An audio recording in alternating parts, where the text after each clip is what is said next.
All right. Happy New Year, everybody.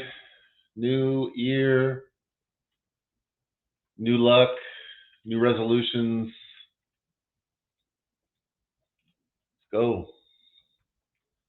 All right. So, we'll be covering today, for the most part, Tampa, Aqueduct, Gulfstream, Oaklawn, Fairgrounds. That'll be the main five that we're going to be on here for today. And we have Tampa loading up. Let's see here. 7 horse I sort of like here. Samurai Prince at 7-1. Take a little swing with him to start off the show. Get my bet in here.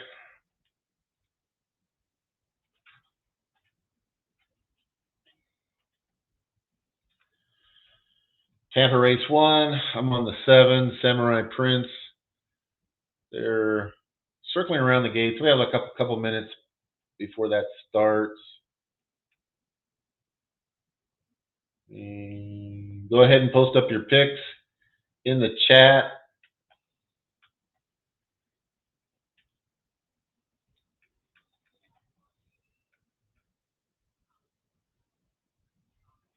And then after that, we have Aqueduct race 2.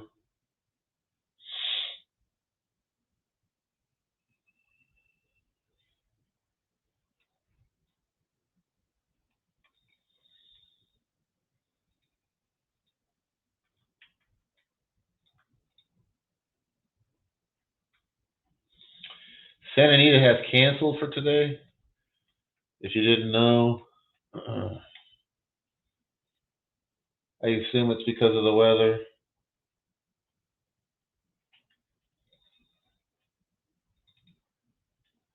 We probably got a new storm coming in that came in, I guess.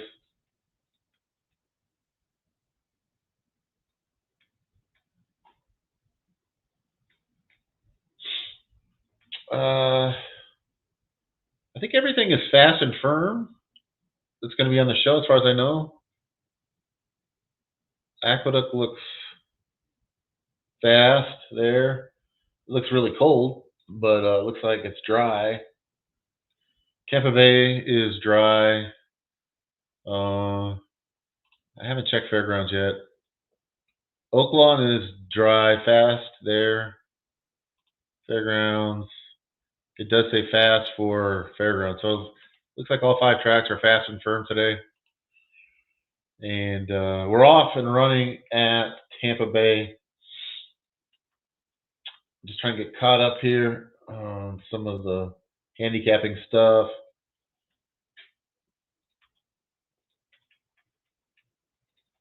Off air, I talked to a friend of the show, Smooth Ed, and he's doing well.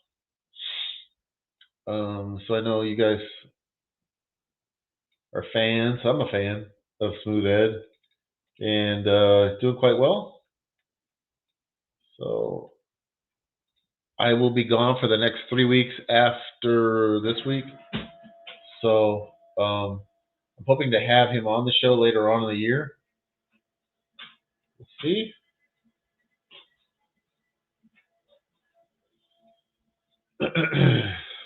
And I came in, looked like the 4-1 there at Tampa Bay, the 3-1 second choice.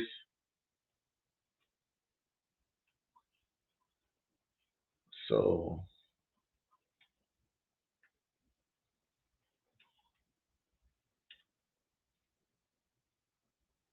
caught up here on some of the paperwork.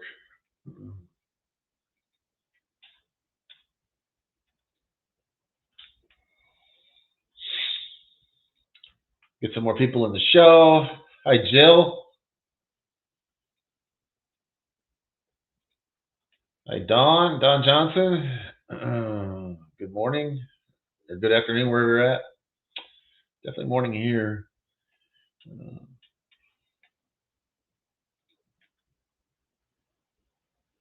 Yeah, I'll say it again. Sandy is canceled for today, so if you're planning on handicapping that or betting that, that's not happening today. I'd imagine that they would have, if they're going to cancel for Sunday, they would have already announced it. I haven't seen anything regarding that on Twitter. But if you know anything different, if you know if they're not running tomorrow, let me you go ahead and post it up.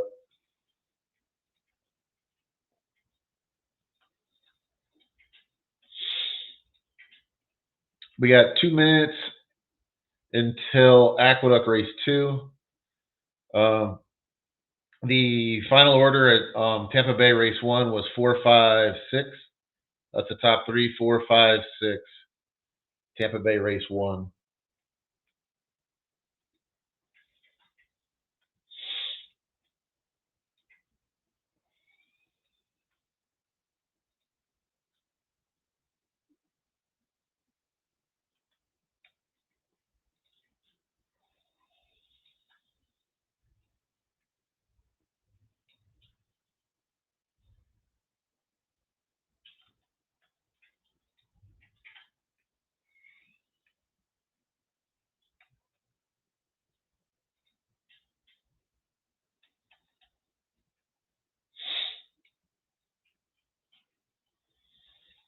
Okay.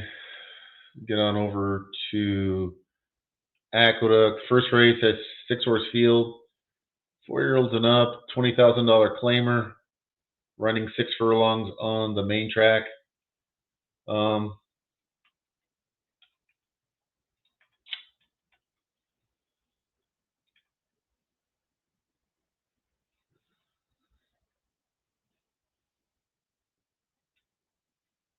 The one horse is the big favorite here at 1 to 2. Trying to find some value here. Maybe the 5. Maybe the 5. Panagiotis. I think that's how you say it. I think may have a shot here at 11 to 1.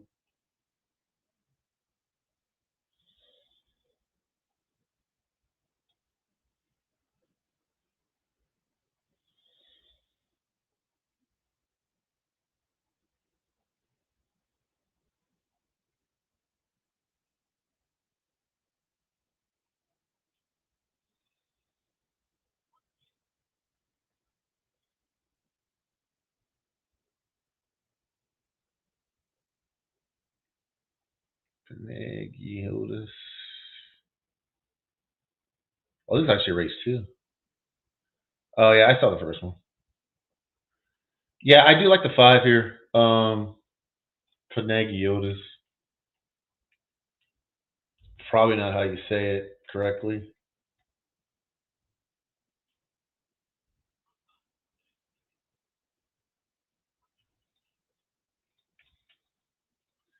Anyways, it's a 5 horse in the second race at Aqueduct.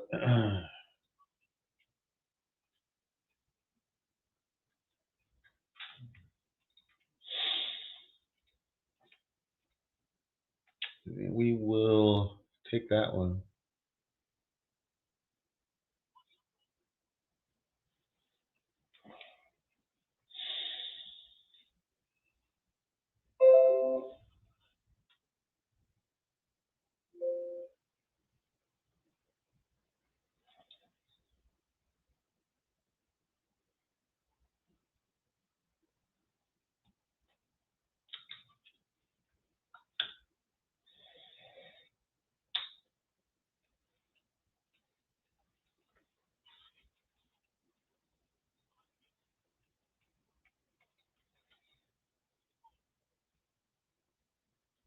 And they're loading at Aqueduct Race 2.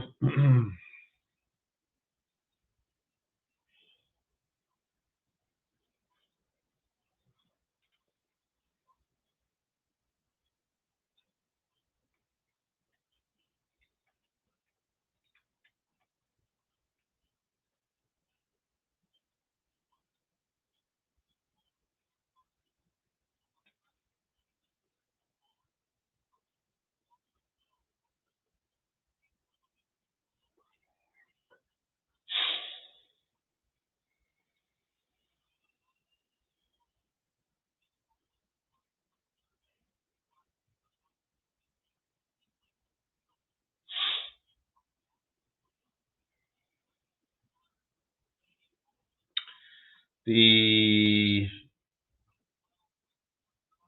1-2 favorite is taking over the lead in the stretch, opening up 5-length lead. Or look at the 6. Oh, here comes the 3. The 3 absolutely exploded late and will win. Or no, that's the 2. They had the wrong numbers posted. At least that's my story. I'll stick to it. Let's see. I think that was right. I think it was. No, it was a 3. I'm confused. It's either the. Looks like the 3, but it looks like the 2. I don't know. Either the 2 or 3 won. Now they're showing the 3, so must have been the 3. Okay. Yeah, the 3. It was like 3-1 final at Aqueduct. Yeah, funny uncle won.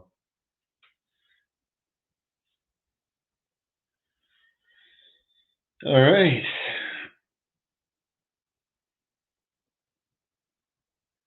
And it looks like the next race will be probably Gulfstream. Let me make sure. Yeah, we got Gulfstream in 7 minutes. Gulfstream race 2.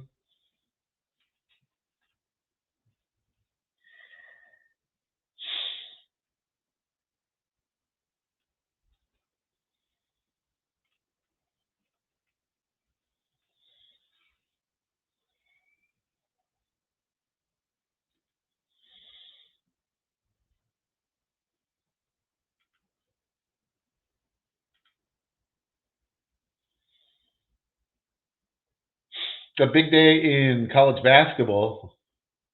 I think there was like 1 million games in college basketball today. That's what it looked like at a glance.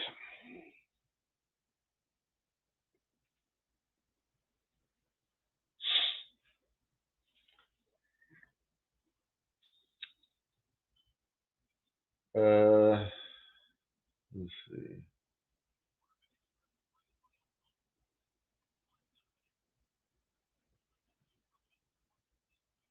We got a little bit of time here until the next at Gulfstream.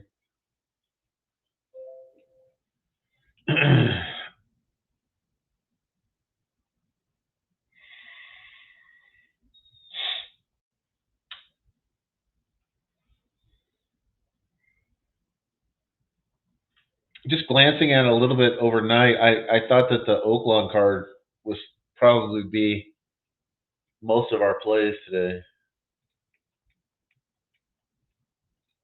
So yeah. Good afternoon, good morning, Gary, wherever it may be for you. Let's see. Yeah, yeah, we're gonna go for shots today. I think there's some good prospects. Oaklawn has a pretty big card.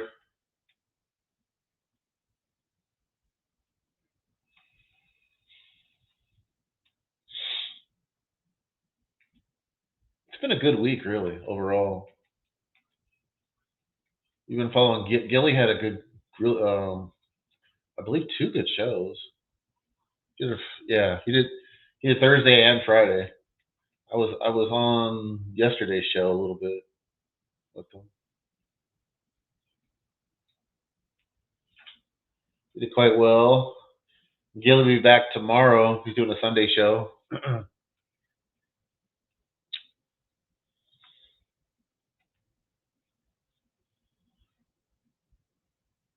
All right, so let's look at Gulfstream. I'm gonna try to work ahead more. It's a little slow right now, so it's not that big a deal. But as a general rule today, I'm gonna try to get ahead of the curve, so to speak.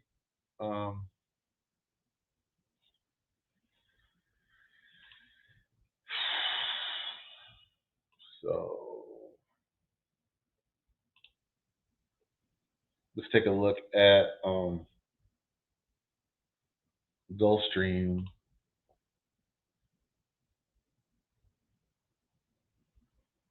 I didn't like the 1 or 2 necessarily at Gulfstream, Golden Sky and Distinguished Gent. I didn't care for those 2.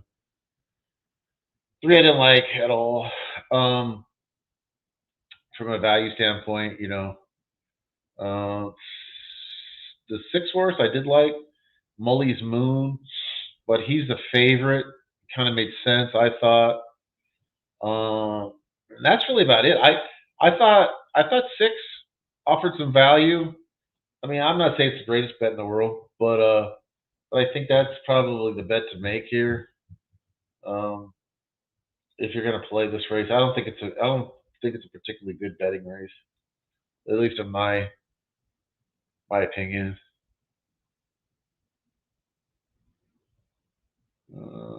If I had to pick 2 other ones, and the 2 other ones are kind of chalk anyway, so I would go 6 and maybe the 1 and 8, something like that.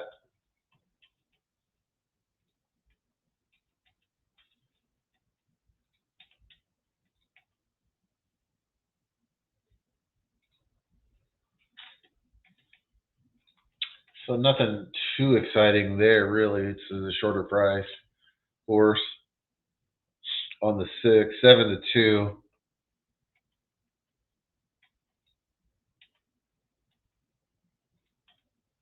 It's either that or pass the race.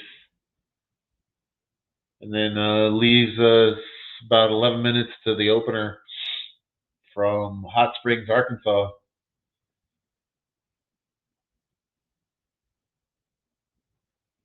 The home of the longest home run hit in recorded history.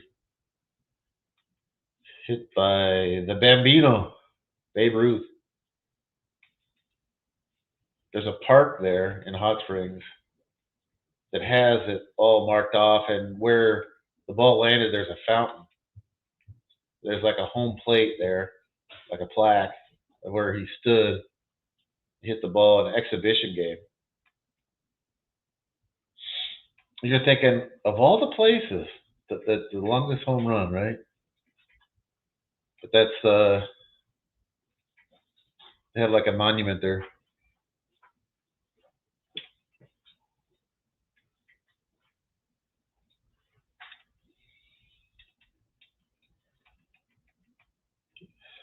Oaklawn has a long history, long, colorful history.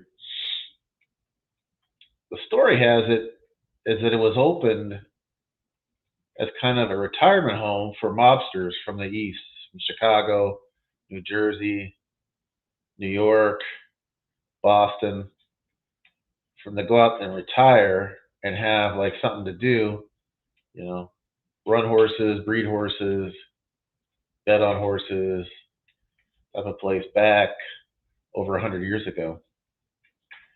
And then it turned into the Hot Springs area where like ball players would go there before spring training to get ready for the season.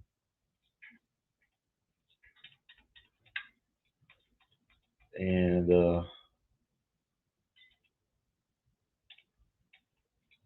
that's the story.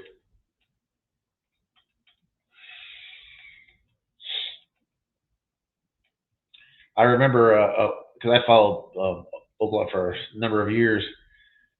Bill Clinton's mother was there every day betting. She said and people would say that she was a pretty big bettor. So, and they used to show her on the broadcast all the time. She had like her box there, box seat.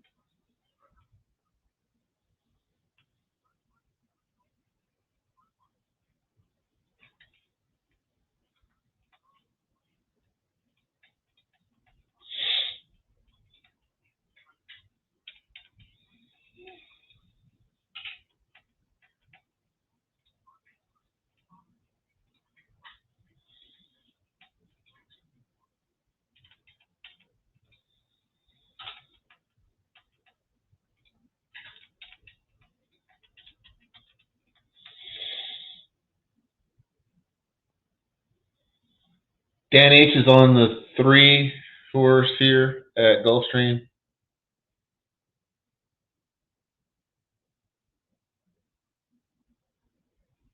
Yeah, I don't blame him. That's not a bad pick. If you want to, oh, Jimbo Bailey. Ooh, okay. Yeah, I didn't. I had him kind of handicapped, kind of a little bit high, but good luck. Like I said, I took the 6 here, Mully's Moon, but it's a short price.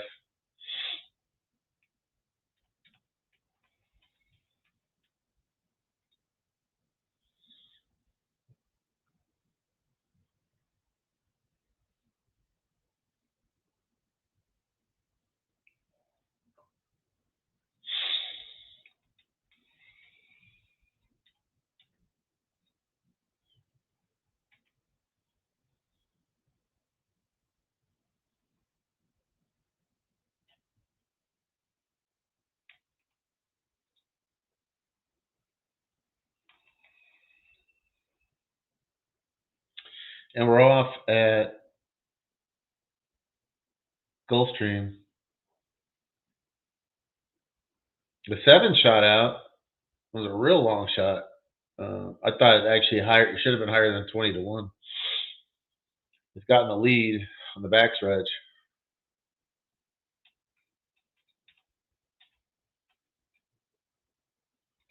It's 7-2-8-1 down the backstretch. I'll call the finish here. I'm still just trying to get caught up on some of this other stuff.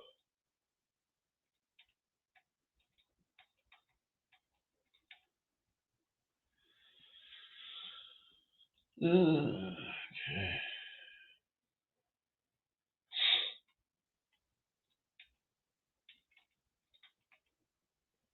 7 is still leading. Hillbilly Bob. Still got like a 3-length lead. The 1 is trying to make a move. The 1's not going to get there. The 7 is going to win at 21-1. 7-1-5 maybe. It's definitely 7-1. I didn't quite see the third place.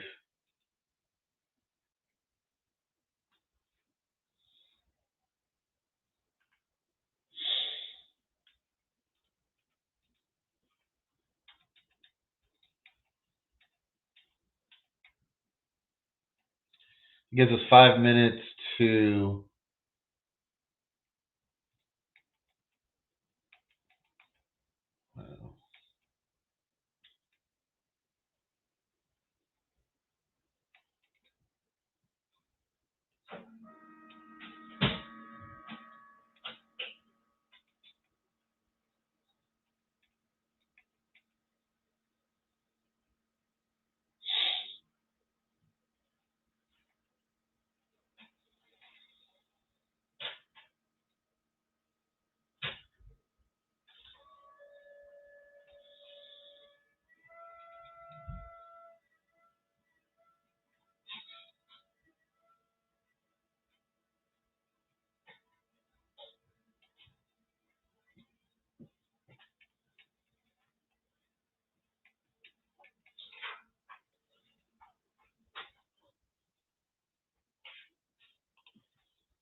all right, Oaklawn, race 1. Let's talk about it a little bit.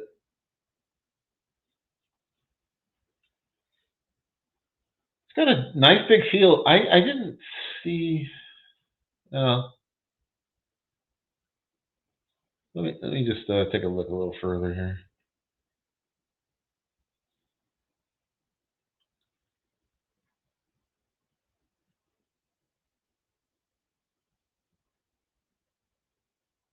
I do like the 7 here a lot. Steal Your Soul. I like that one. It's 56-1.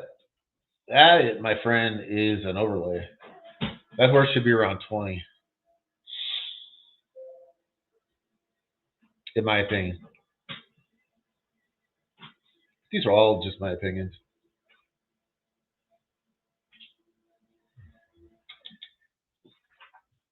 But in my opinion, the 7 ought to be much lower than 59-1. But I think it's worth a bet for sure.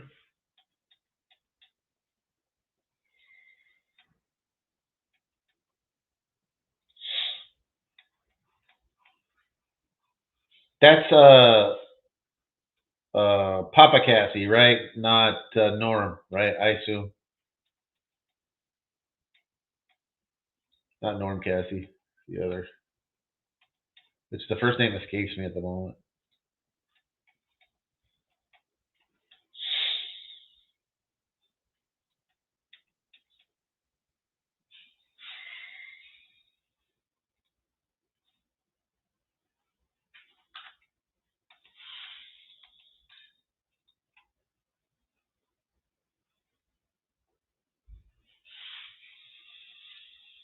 Mm, yep. The other horses that obviously I like the 7. I did like the 2 a little bit. The 4 I do like. Ducat.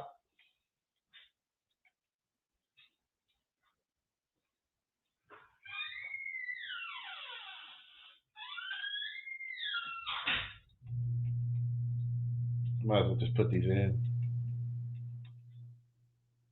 right now. Ugh, let's see.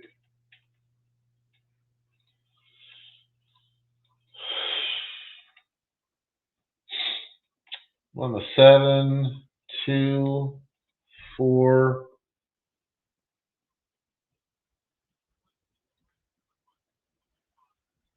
I do like the 8 a little bit.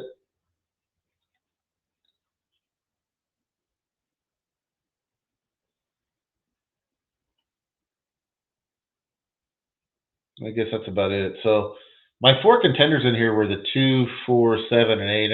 Those are all the horses I thought had value, meaning they had a better chance to win than their odds.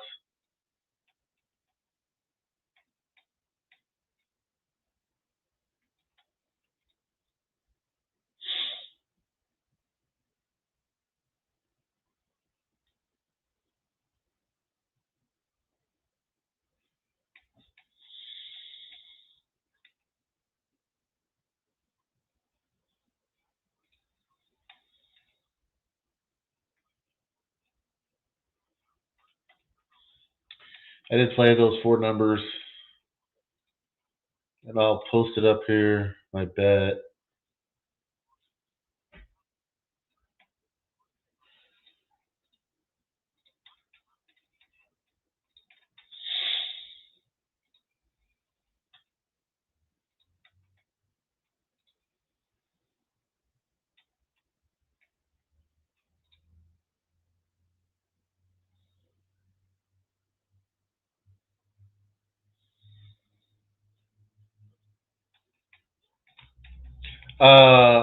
On the 7,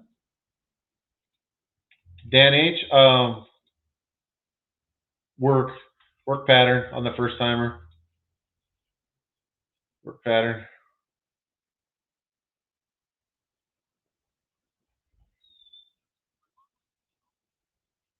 It's kind of a series of good works.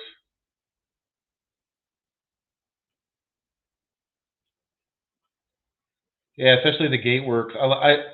I give gate works a lot more credence because, well, number one, gate works aren't free, so um, they have to pay to have the gate crew out there to run it. Number one, so they're going to be a little more serious about it, getting out on the first start. And I mean, they're not blazing, but they're nice. They're very nice. It's a no-name trainer, I get it, Milligan, but this horse worked. I think he's ready to go here today. Also, something else I did like about that horse though too. I think the breeding suggested early speed too, so at least that's my note. But didn't break well here today. You never know. I just thought the horse they're definitely trying today, and I thought the horse showed some ability in its work. So And we're off. We got the 2 and the 4 out there gunning to the lead.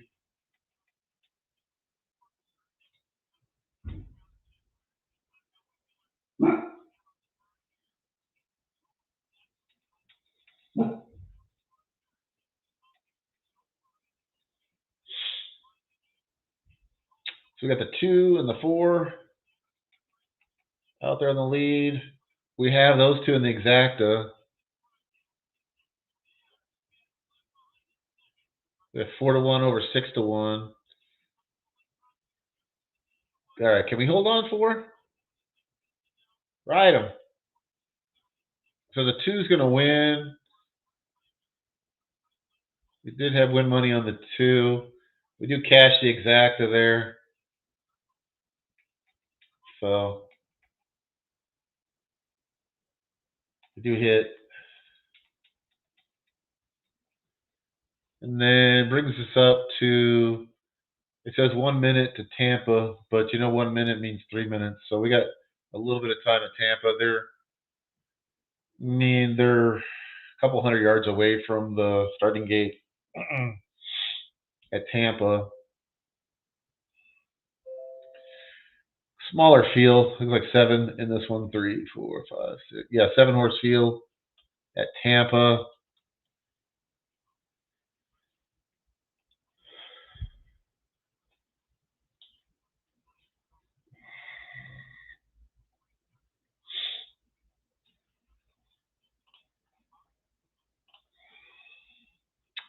The 1 horse is the favorite. I do kind of like him actually, which is a good reason to not bet the race if I'm on the favorite. And then the only other horse I kind of like was the 8, which is the other kind of co-favorite. So the 1 and the 8 were my 2 plays. So I'm gonna. That's a hard pass for me from a wagering standpoint. But if you're on either one of those horses, I wouldn't really necessarily talk you off of them. But I'm not gonna bet 2 favorites. Not what I'm doing. Too many great betting races coming up to force something.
All right, they're loading in the gate at Tampa.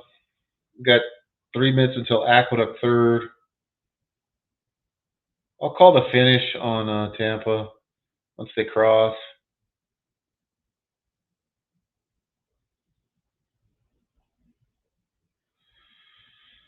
And then Aqueduct, it's a 4-horse field. So I'm going to pass on that one. I don't do 4-horse fields.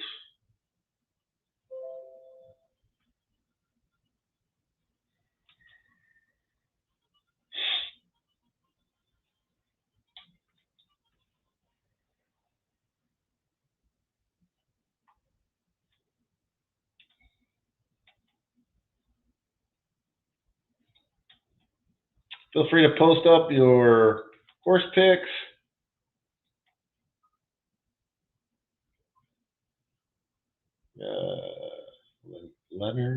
Lenore Gomez.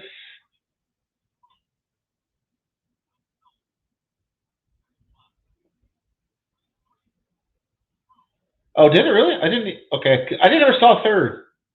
Cool.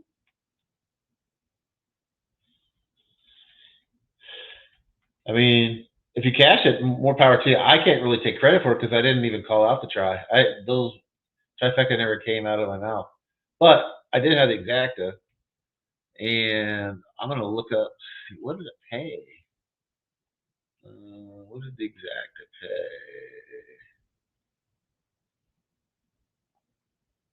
pay? Exacta.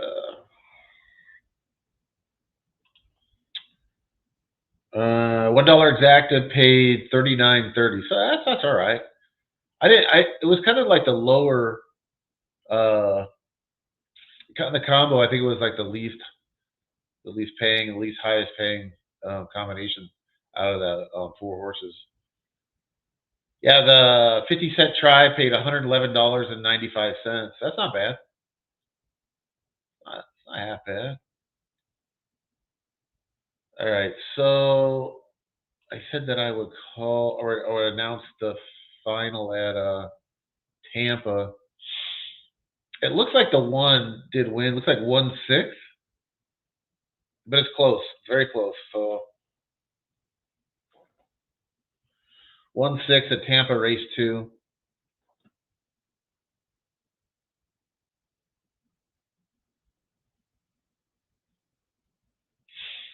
And the cameraman's showing the 1 horse here. So, but then again, the cameraman's just listening to the track announcer. Whoever the track announcer calls, that's who he's going to gravitate towards with the camera. Like I said, Aqueduct, I skipped. It was a 4-horse field. I didn't mess around with that. And then the next one after that is Gulfstream race 3 in about 10 minutes.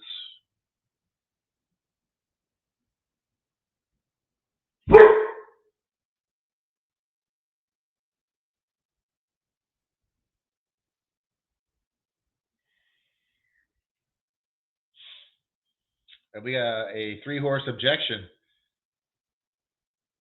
at Tampa. The one did finish in front. It's 164.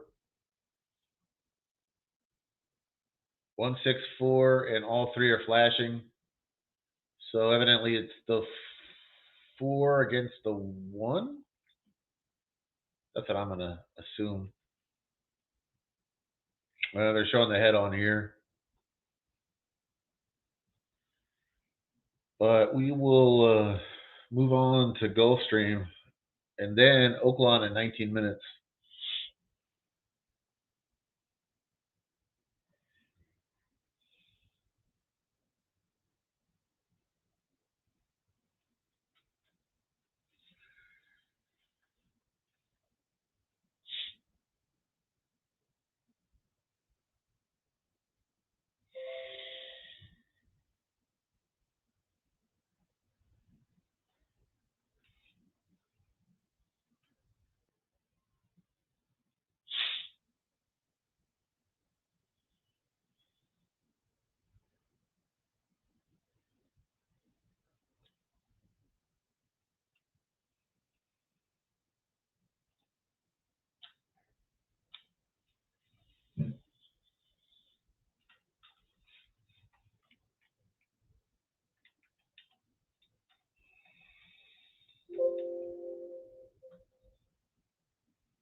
And again, Santa Anita has canceled for today. If you didn't know, I said it earlier, but I haven't heard anything about what their plans are for tomorrow, Sunday, if they're going to be running or not.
Aqueduct race 3 came in 3-4.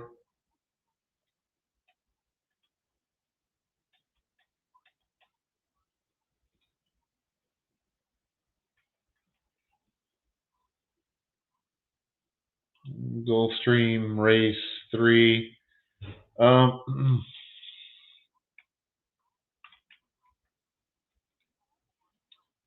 Take a look at it here.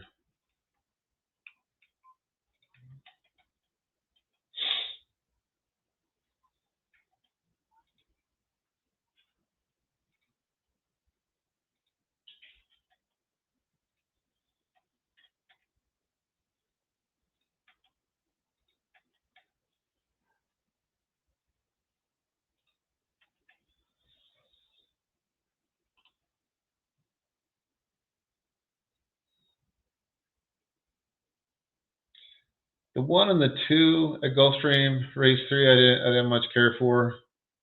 She Takes Cash and Sunroof. I didn't really see any value there. You skip on down to like the 7-horse Madness. I thought maybe a little value on that one. The favorite looked like pretty legit here. A small field. Looks like short prices. I think with 8-7 or 7-8, the two favorites if you're going to play it, in my opinion. But I am going to sit out. I'm not on that race. And then next on the docket, we got the second race at Oaklawn.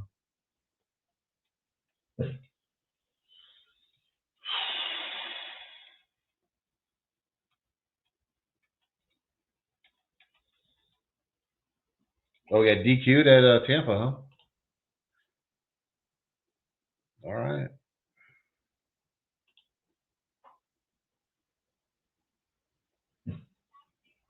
Moved up the long shot.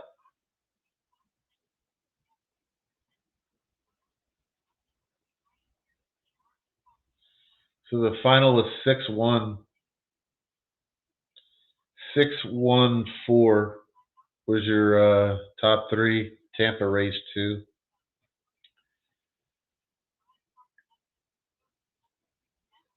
The next was Gulfstream. I didn't see a lot as far as prices in here I would take. Like I said, the 8-7 or 7-8 looks like I'm not betting that, but that would be the two I would be interested in if I was going like a sequential, something of that nature. I'll move on over to Oaklawn second.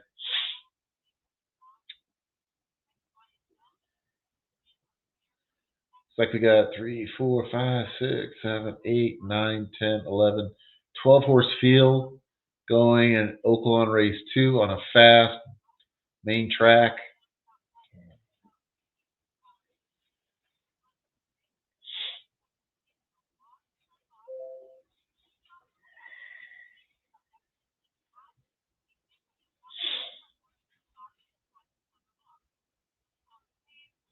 If it looks a little dark in here, because it is, we've got a rainstorm coming in.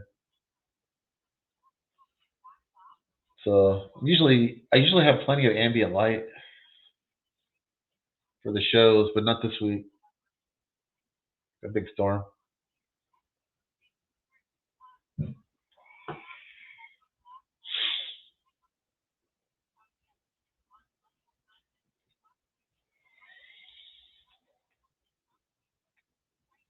Bet the 4, okay. I pass on the race, so I'll root for you.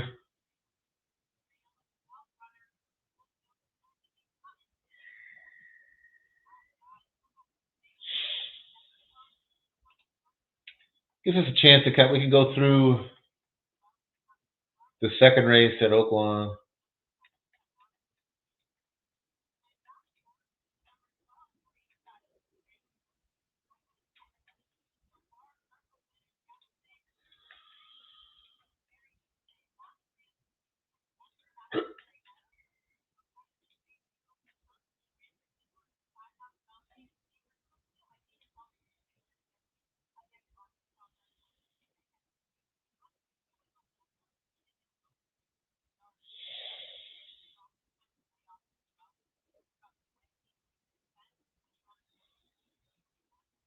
Hmm.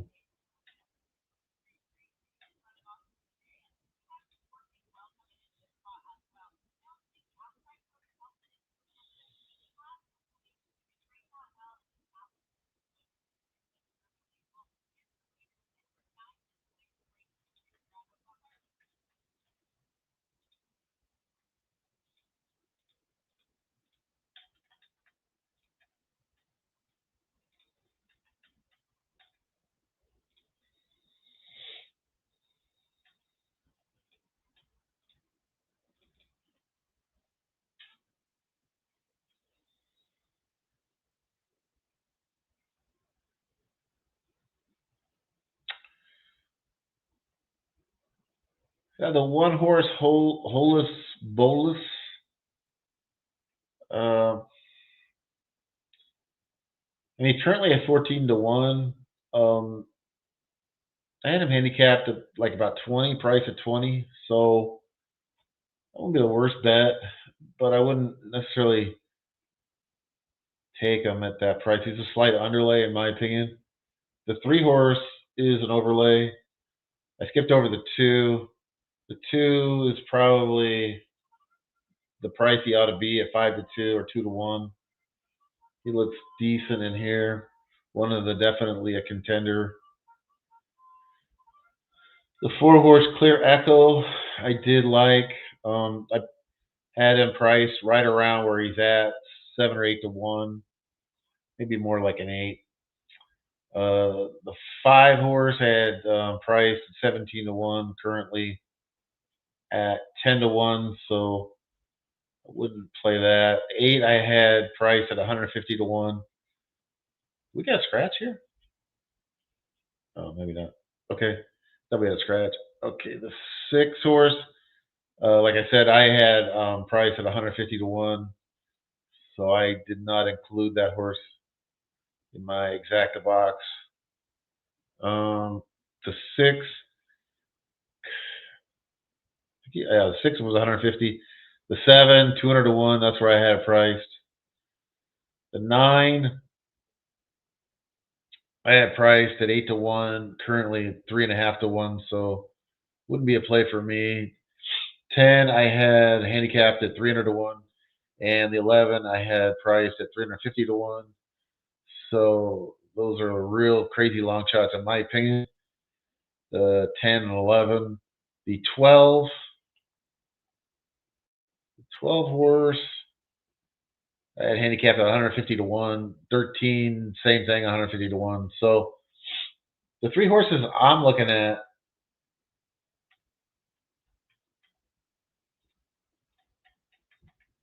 the 3 horses I was looking at were the 2, 3, 4.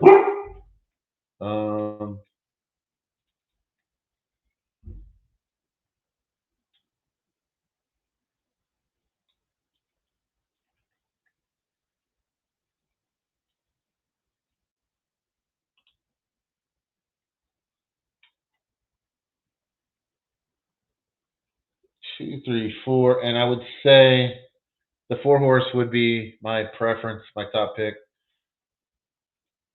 So my numbers would actually be 4, 4, 2, 3 in that order. Clear Echo is my top pick.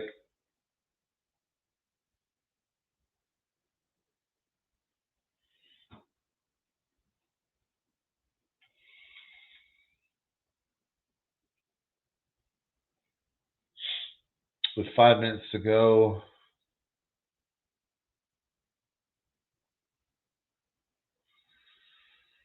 4, 2, 3.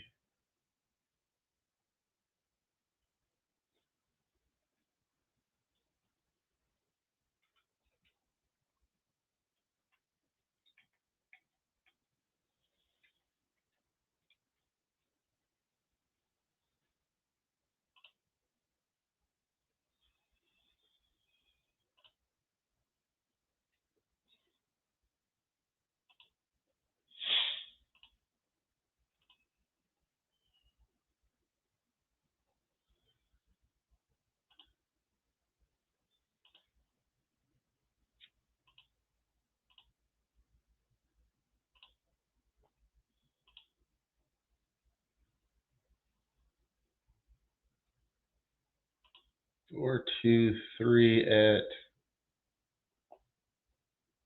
Oaklawn. 4-2-3. Yeah. It's a little chalky, I admit. The 4 should be a price. The 4's 7-1. Probably the way I would play it, probably key the 4 to the 2 and the 3.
Then after Oaklawn, we got about 9 minutes until Tampa race 3.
We got 2 minutes until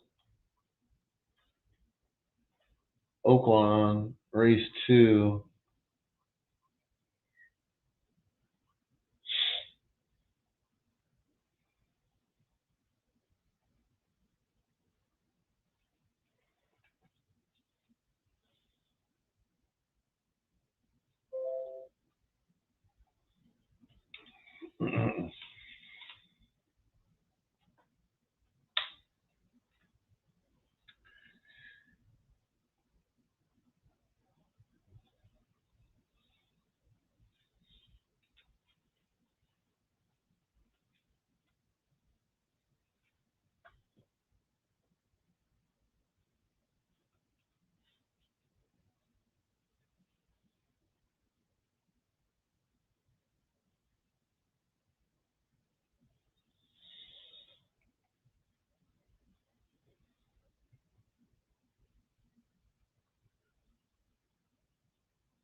Hey, TBEs.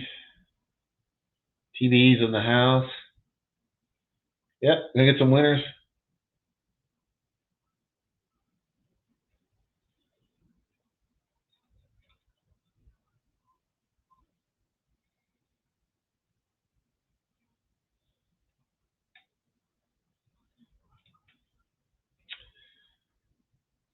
The only race that really was any kind of consequence today has been that first at Oaklawn. We cashed the winner in the exacta.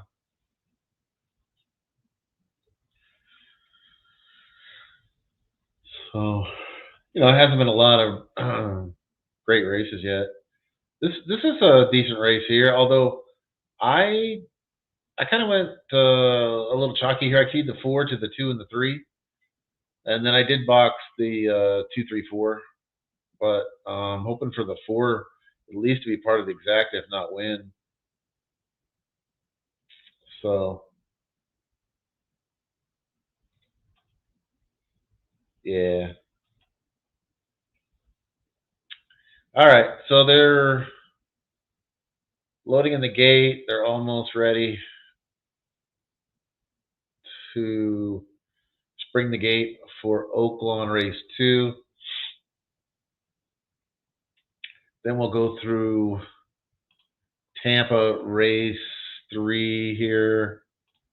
We got 3 minutes, which means like 5 minutes at Tampa.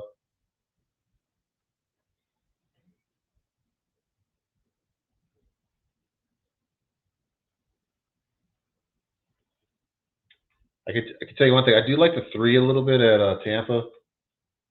Just a little preview.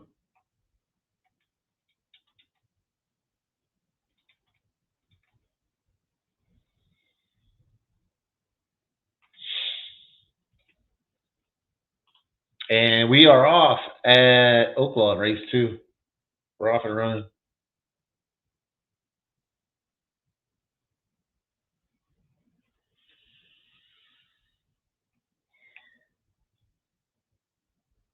The 7 got out to the lead with the 2-1-6.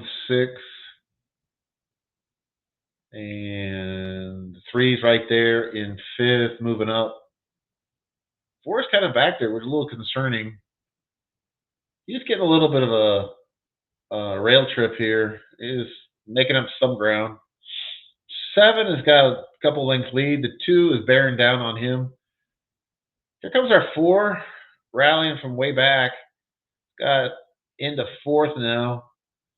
Hopefully, well, looks like he's going to run 3rd. So it's going to be a 7, 2, 3, 4. So the horses I like ran 2nd, 3rd, and 4th. I did not have the 7. I didn't have the 7. Azteca Warrior.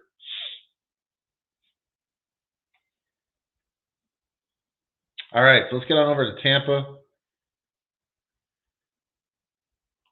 Tampa Race 3. I kind of tipped off. I did like the 3 here.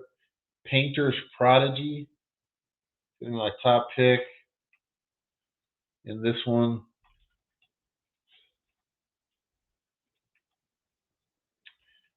I'm going to play him to win, and then I'll key him in the exact box.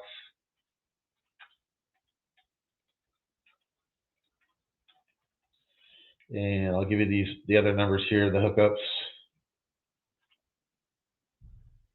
2, the 3. The 1 and the 2, I had no interest in at all. The 4, I had mild interest in. So I'm going to include them in a hookup. 2, the 3. 5, pass. 6, definite pass.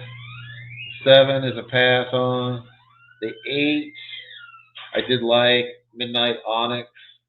We'll hook them up to the 3. The 9. The 9 horse, I did have mild interest in the Street Glide. So I'll include him. And then no interest in the 10. Didn't really care for him. So my exacta I will post in the chat here right now.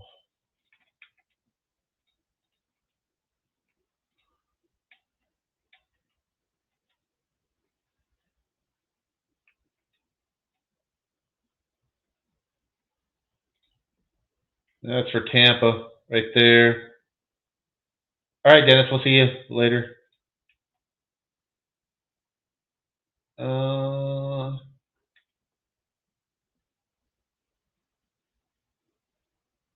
Okay.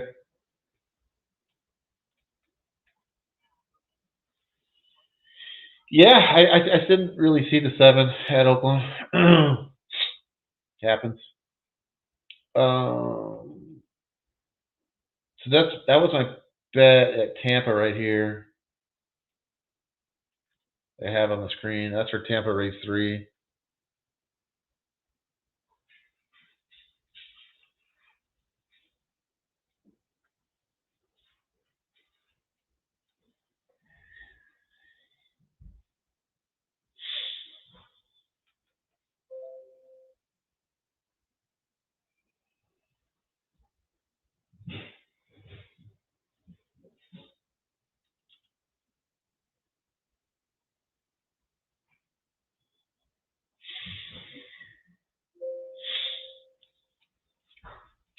Then after Tampa, we got Aqueduct race 4.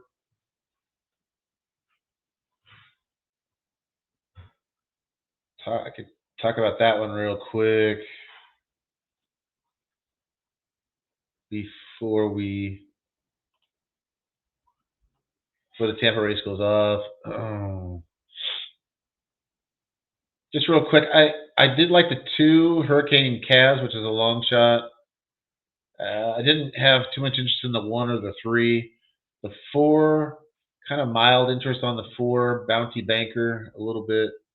The 5 I thought was pretty legit favorite, slightly over bet. The 7 I had some interest in also.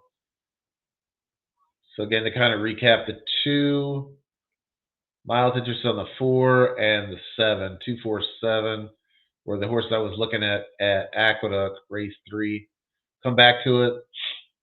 They are now loaded in the gate at Tampa.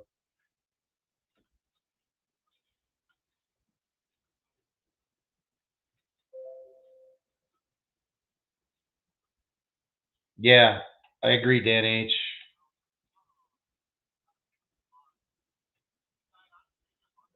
He might end up being my top pick.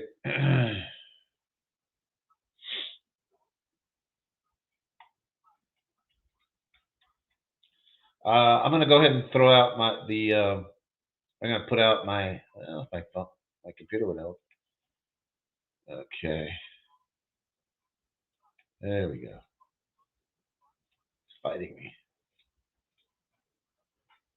Put out a 3-horse box there. 2, 4, 7. Exacta box.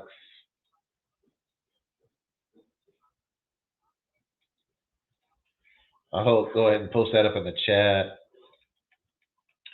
Kind of my early looks there.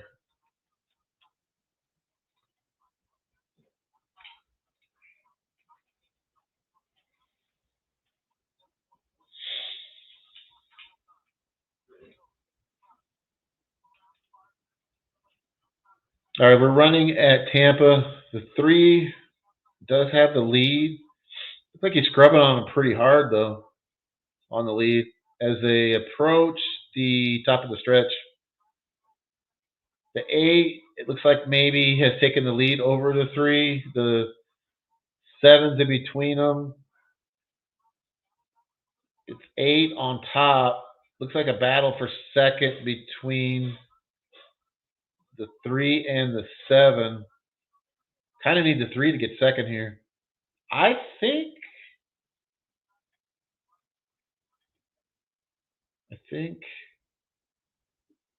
the 3 held on for second.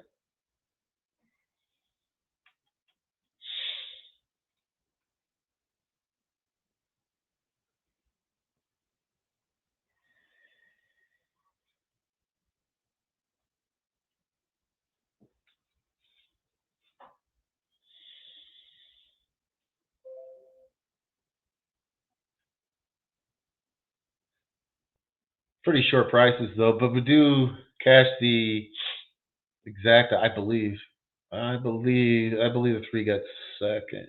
Looked like it. All right, back to Aqueduct 4th. Finalize some picks here.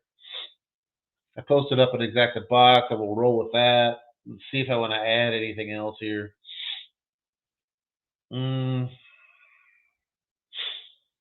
I'm going to add a win bet on the 4 for sure.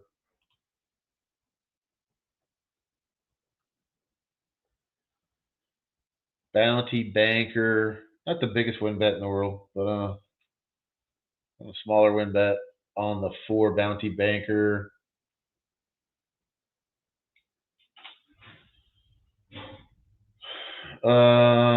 Yeah, I kind of see what you see on that 7. I think it was Dan. Was talking about the 7.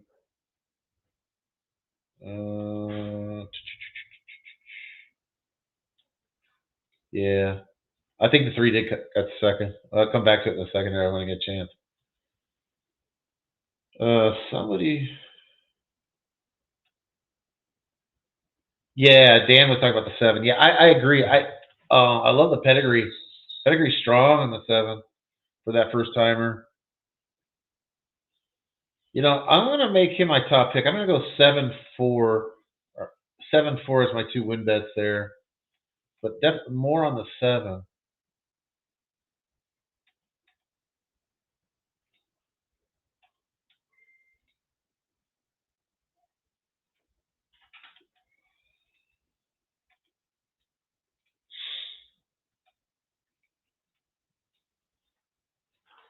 And we are loading at Aqueduct.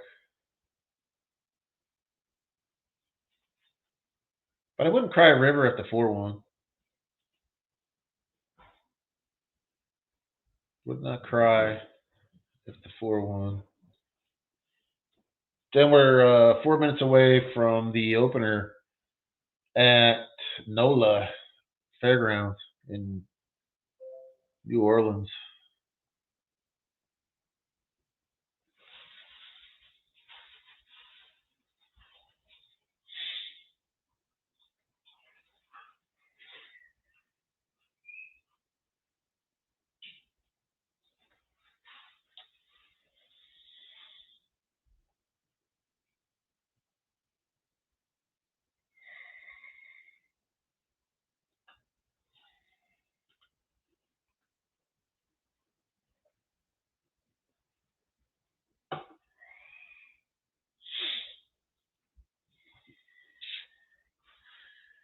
And we're off at Aqueduct.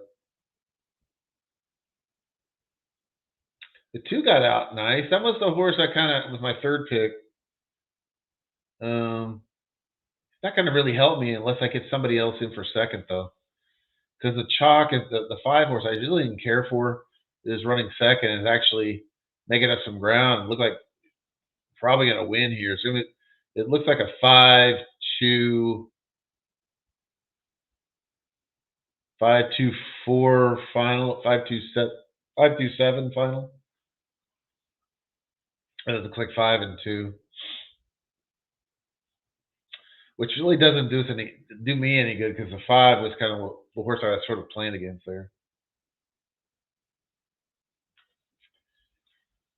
All right, so we got Fairgrounds, race 1.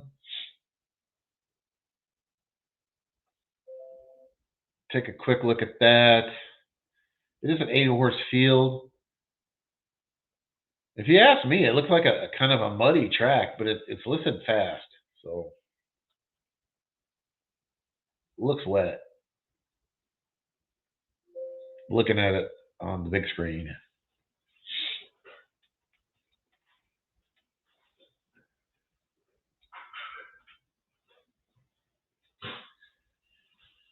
Let's go real quick here. The 1, the 2, no interest in. The 3 does make sense here. Bad joke. Not crazy about him, but I think he does have some value here.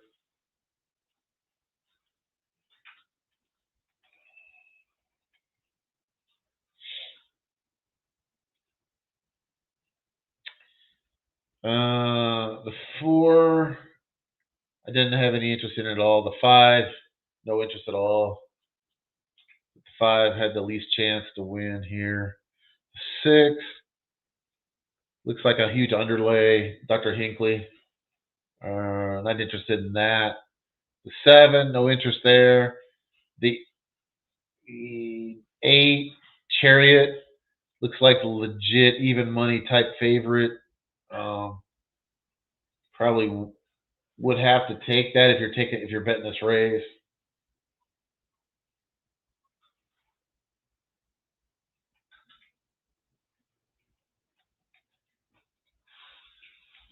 Looks like maybe like a 40% chance of a winner on the 8. Right now at 9 to 5. I do think he comes down in odds though. It's not the greatest betting race in the world. The 2 horses I was looking at were the 8 and the 3, which are the 2 favorites. So that's kind of my opinion on the race. I think I'm going to pass.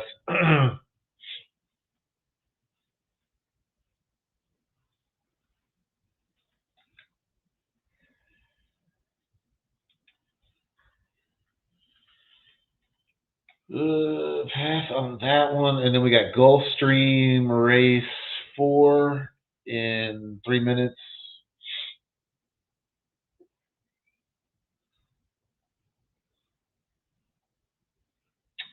Gulfstream race 4.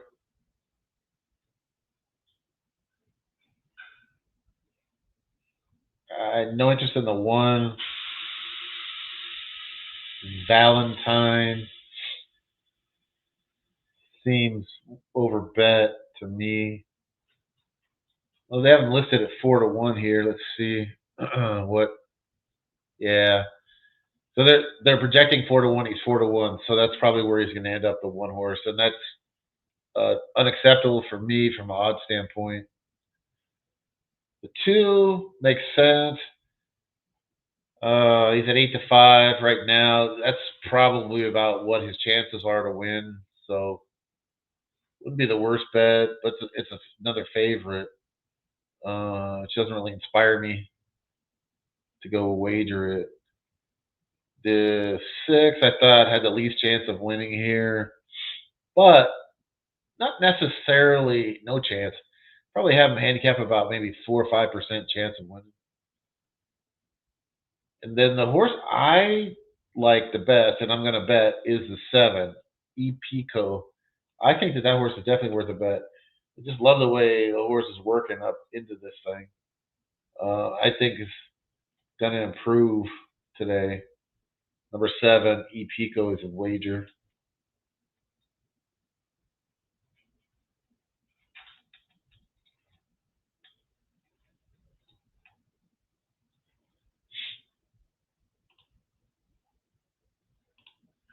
All right, we are rolling at Fairgrounds. And the 8 has taken over the lead, but did like foul basically the whole field. So we'll see what happens with that. But the 8 is drawn off and winning by about 7 or 8 lengths. Jockey kind of lost control of him though, and kind of maybe cut off some horses. No contact, but did come on over. Probably won't make a change because one ended up winning by about 10 lengths.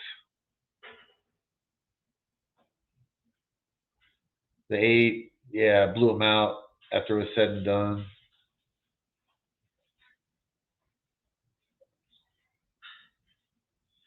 We got 0 minutes to Gulfstream 4th, and then we got 10 minutes to Oaklawn after that.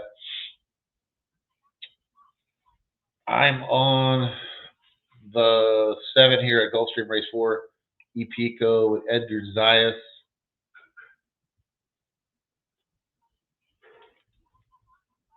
Check the chat. All right. Eldar Eldarov. All right. Yeah, it was green. All right. It definitely was green.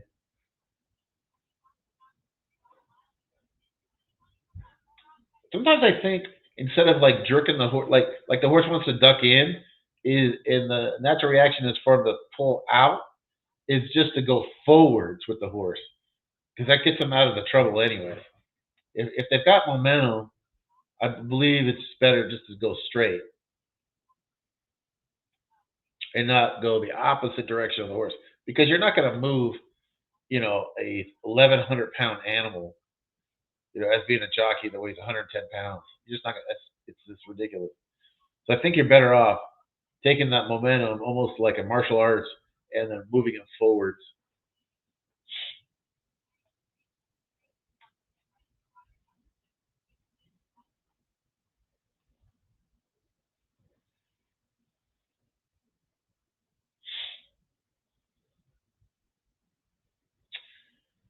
Yeah, this race at Gulfstream. I did pick the 7. I thought there was that one had the best value, meaning that I thought it had the best chance to win versus its odds. I thought the 2 and the 3 were priced pretty close about what they ought to be. If I was to take a second horse to wager in there, I would take the 3. I would go 7-3.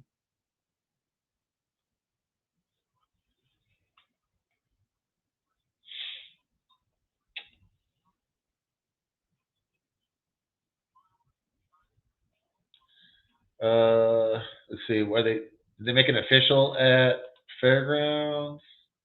Yeah, they're already official.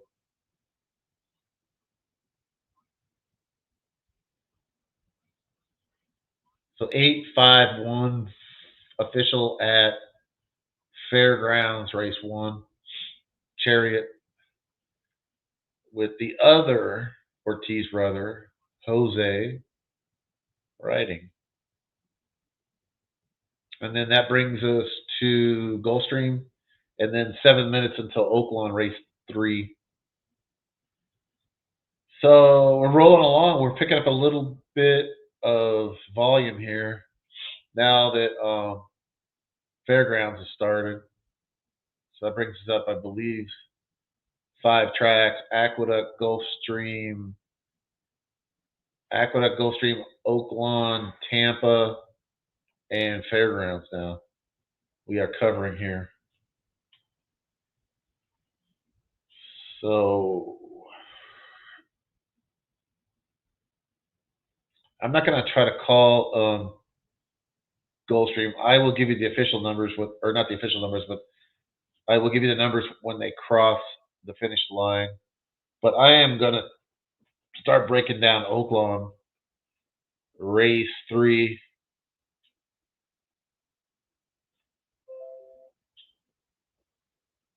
Which has kind of been my, if you want to say, my New Year's resolution for this show. I'm going to try to work ahead more instead of working behind, which probably means I'm probably going to call less races,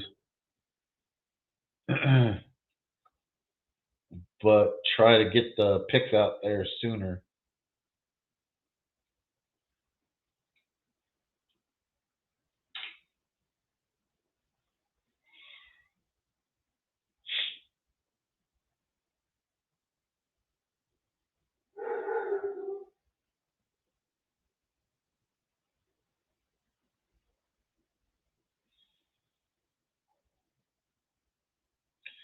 All right, so Gulfstream race 4, final 2-7-3.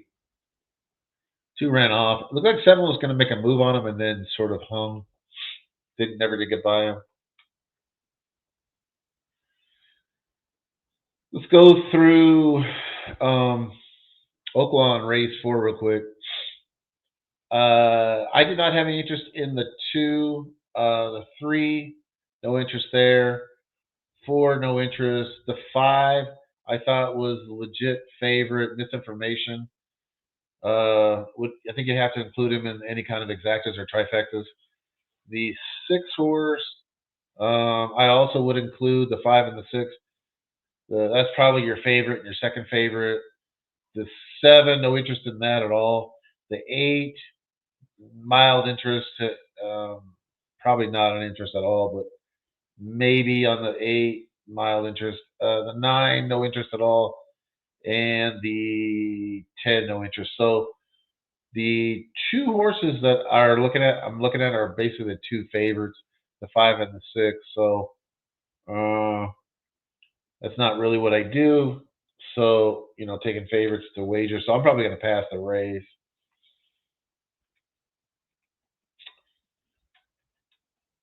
But obviously, your opinion may differ.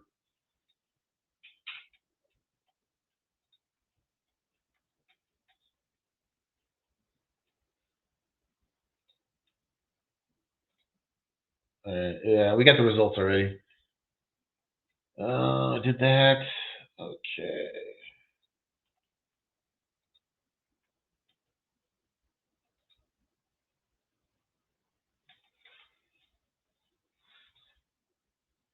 Yeah.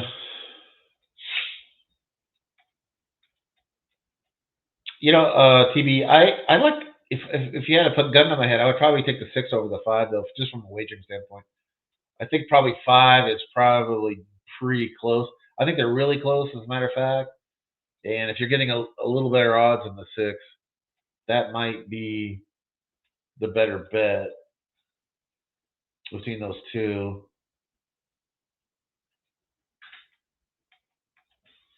I like them both.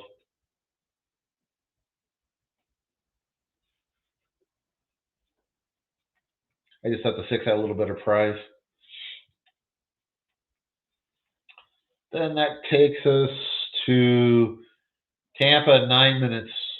So that gives us quite a bit of time until the next race. So we can call this one the Oaklawn race. Again, the final numbers at Gulfstream race 4 were 2, 7, 3.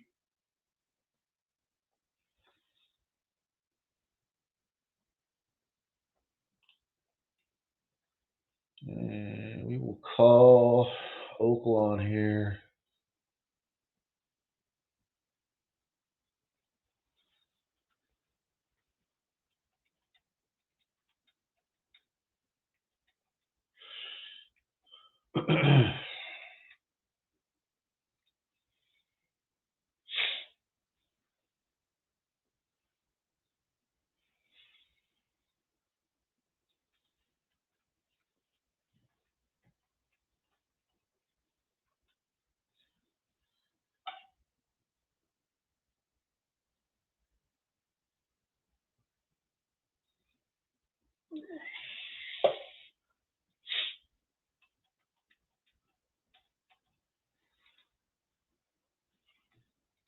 I saw John Egan posted up his teaser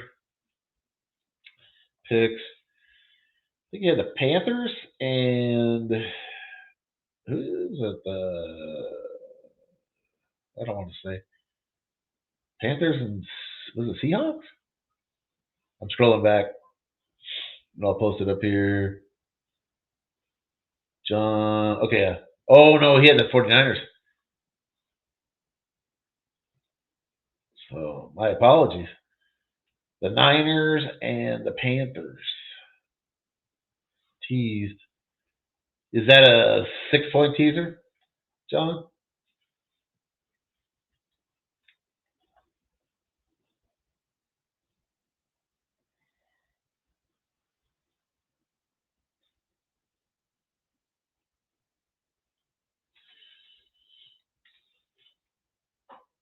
All right, so they're approaching the gate at Oaklawn. Still have at least another minute till that goes.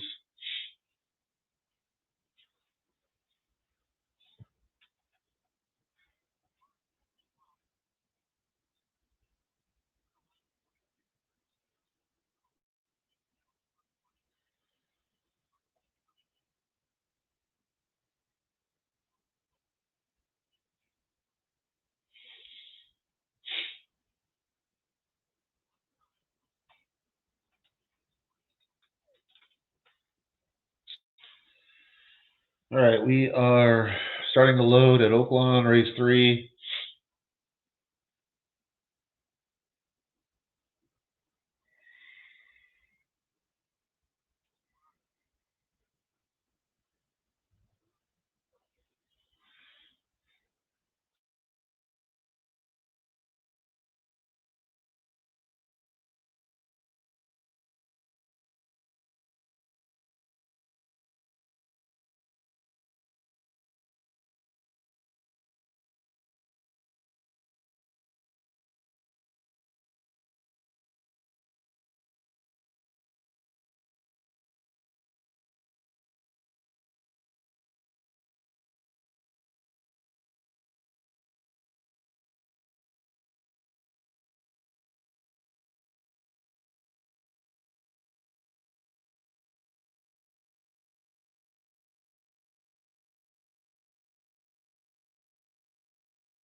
Okay, I'm back.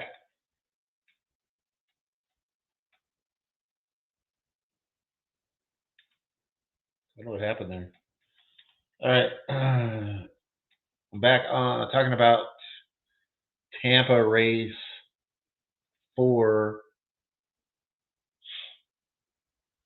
I had no interest in the 1 or the 2.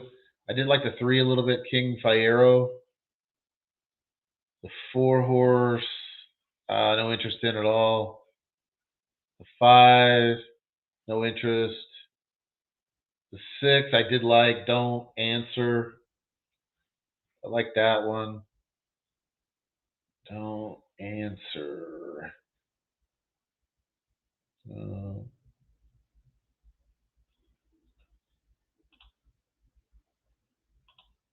Don't Answer. I definitely have some interest in.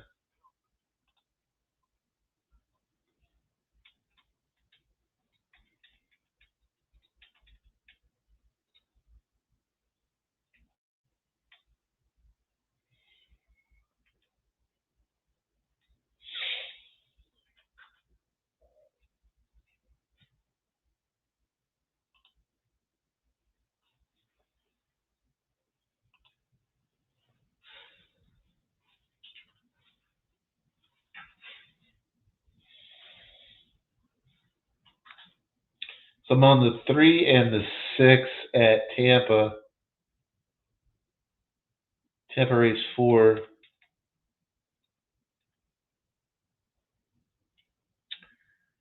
trying to figure out if that's all I'm interested in, though. Let me get on down here. It'll hiccup with the internet. The 8 is the big favorite, Homer Jones. I don't see a lot wrong with him, which kind of quells my enthusiasm about the 3 and the 6, honestly. The 10, I like a lot, Swen. And I think I'm going to make Swen my top pick.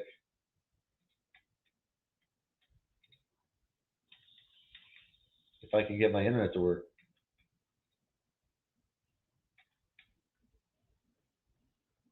Yeah, I like Swen. Oh, boy.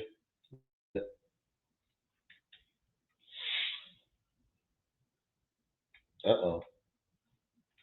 That's not good.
All right.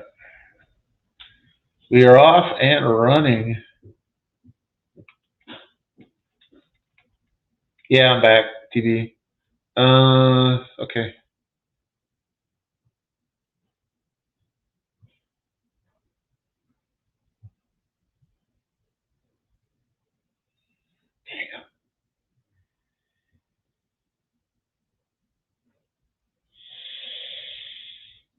And 10 got the lead at the top of it. Well, we're coming up to the top of the stretch here. They got the 10.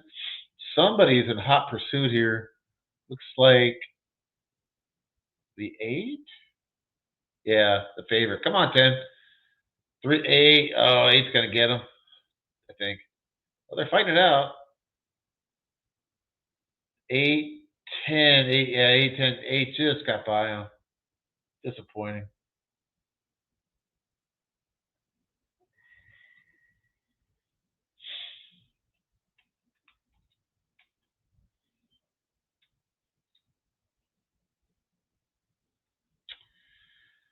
All right. Let's see.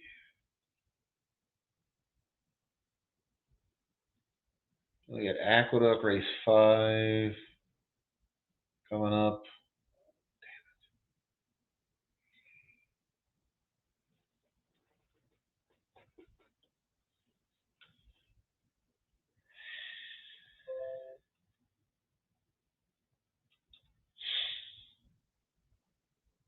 Aqueduct race 5.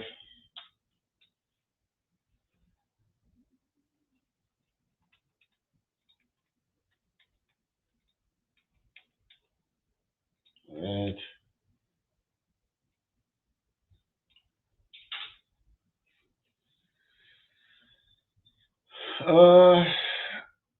I did like the 5 a little bit here. Jackson's Dixie at Aqueduct race 5. Like the 5 a little bit.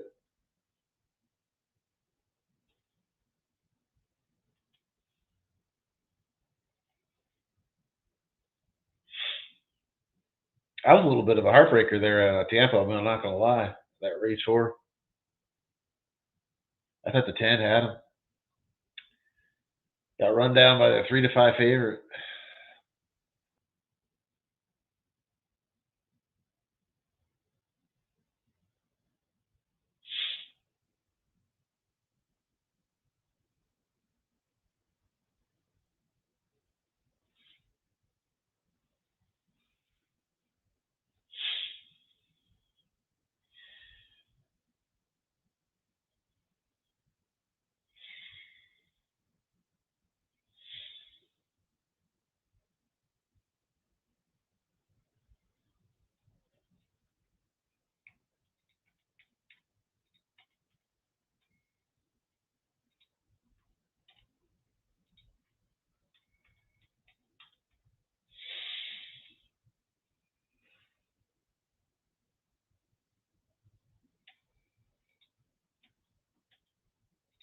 Okay, we got Aqueduct coming up in about a minute. Then we got Fairgrounds in 4 minutes.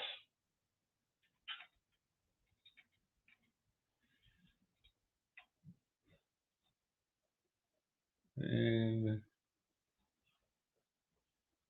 we are official at Tampa race 4, 8, 10, 9 was your final. And we have Fairgrounds. Fairgrounds race 2 in about 3 minutes.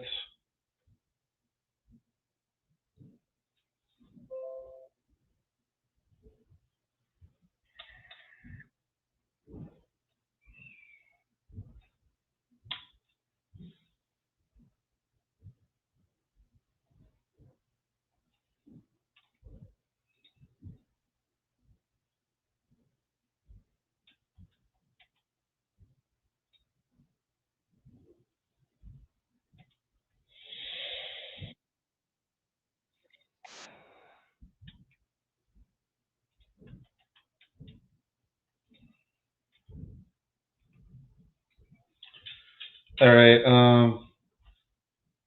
Fairgrounds, I'll break down. I think I'm able to call Aqueduct.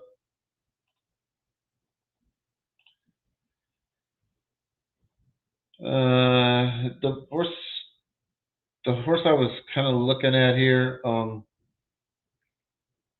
was the 4, Ketchum. It's going to be my top pick. Ketchum, and then the 5, Archimedes.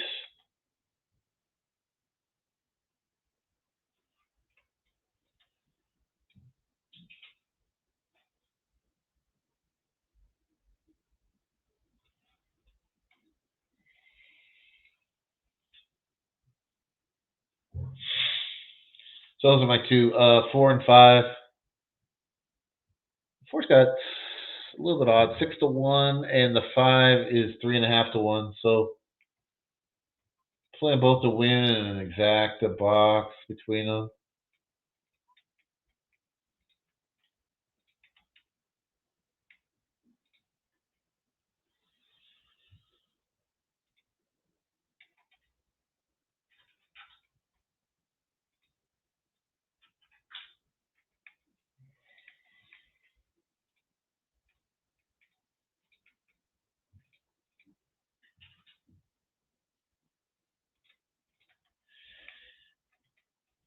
The 5 and the 4 at Fairgrounds race 2 were the two I went with.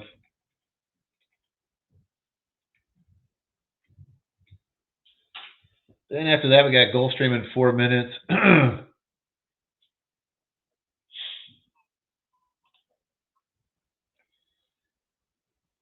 The Aqueduct race 5 came in 1-5. The horse I had, the 5, had the lead, but then got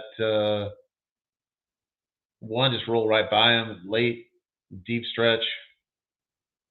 5 does hold on for second. Yeah, coming up to the gate at Fairgrounds race 2, and then we got 3 minutes to Gulfstream race 3. Or sorry, Gulfstream race 5.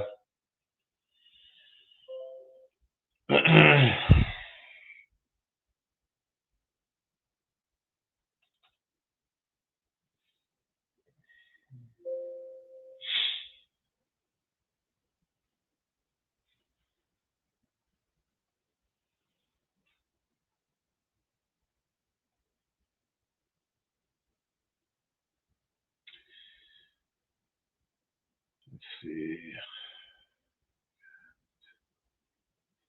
Gulfstream. Oh, no, it's not Gulfstream.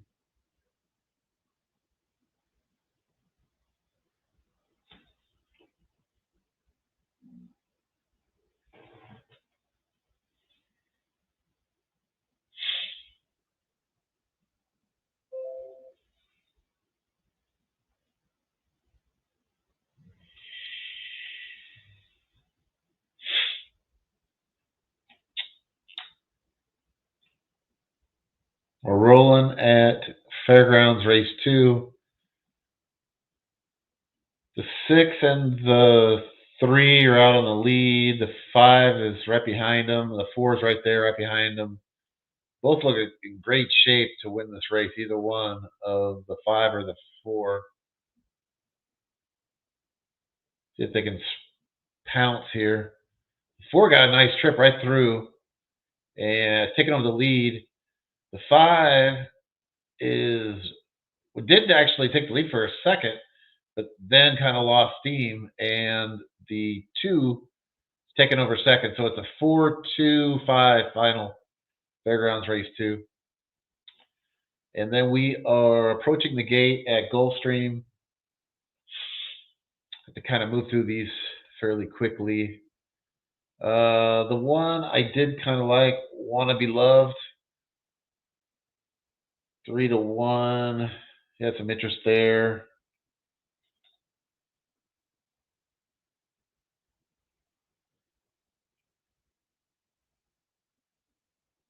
Did like that one. The 2 scratched.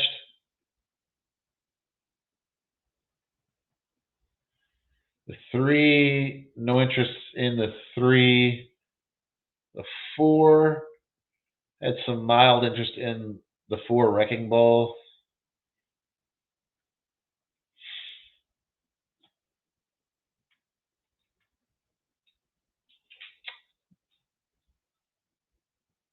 The 5, no interest in. The 6, I did like the 6 Neural Network.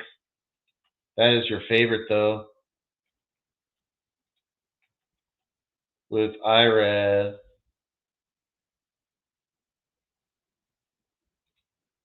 Made a lot of sense. Deservedly favored, probably around 40% chance to win, but not unbeatable here. I think kind of enhanced his chances, in my opinion, by taking the blinkers off. That'll help his chances today. It's 0 minutes at Gulfstream, but they're not anywhere near the gate. Oaklawn after that in about 14 minutes.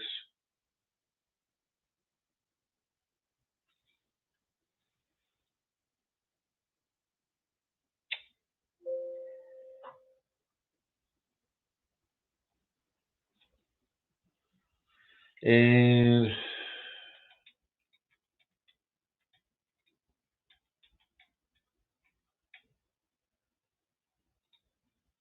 I'm going to take a short break here, and I'll be back in about 10 minutes.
All right. All right. Hopefully you guys can hear me better now.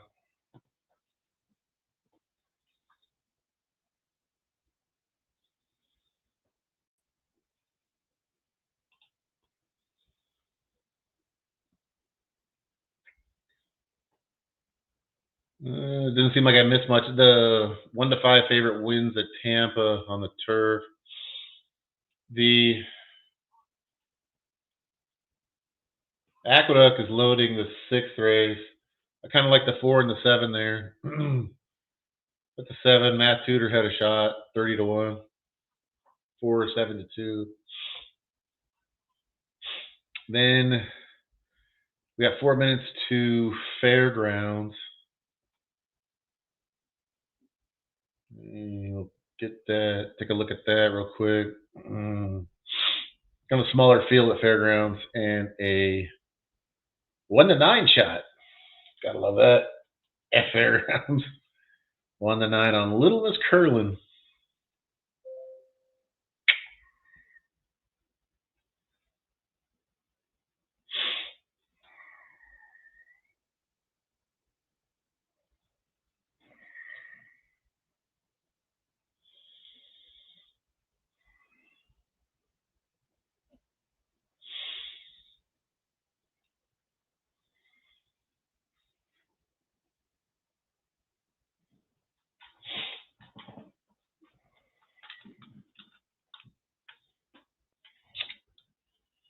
Let's check something here. On my pad. And looks like it's going to come at 8-3 at Aqueduct Race 6.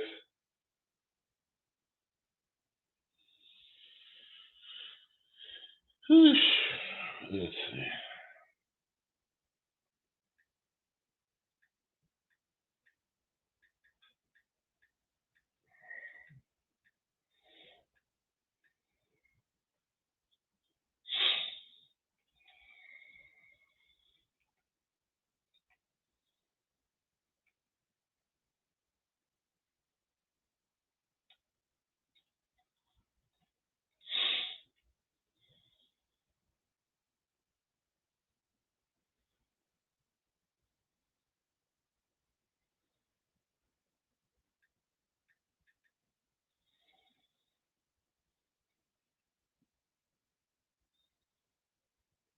Yeah, we came in 3-8 at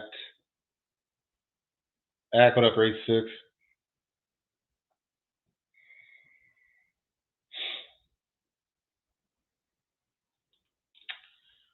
Okay.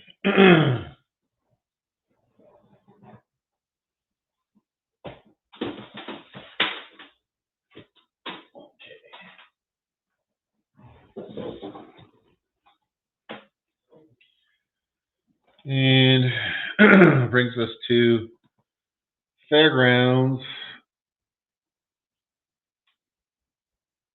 Trying to see if I liked anything else in this field. I mean, the obvious favorite here. You know, the 5 doesn't look too bad. The 5 and the 2. 5 and the 2.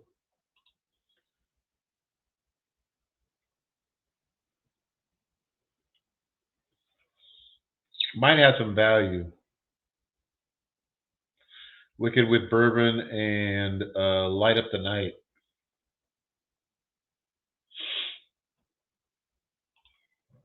Maybe. But the proverbial on paper, the 4 wins like by 10 lengths. But I thought the 2 and the 5 might have a shot.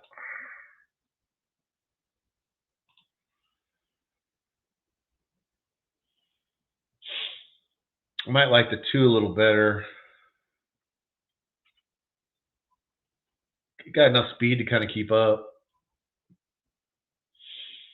5 looks like the most likely a second place horse in the field. If you're going to go like a straight exact, I would go like a 4-5. The 2 looks like he's going to try to run with the 4, which is probably suicidal, and the 4 probably going to crush. 4 probably going to crush the 2, and then the 4 will kind of come on at the end and grab second. That's what I see, maybe potentially. Yeah. Okay. Not really much to talk about in that race. I mean, the 4 just head and shoulders above everybody else, and then the rest of them.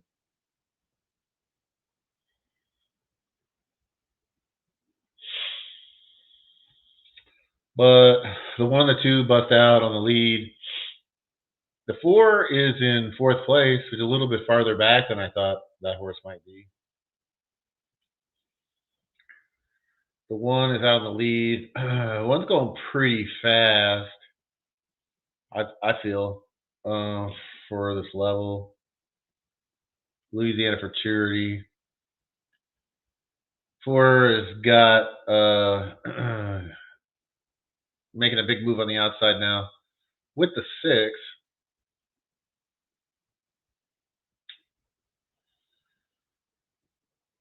The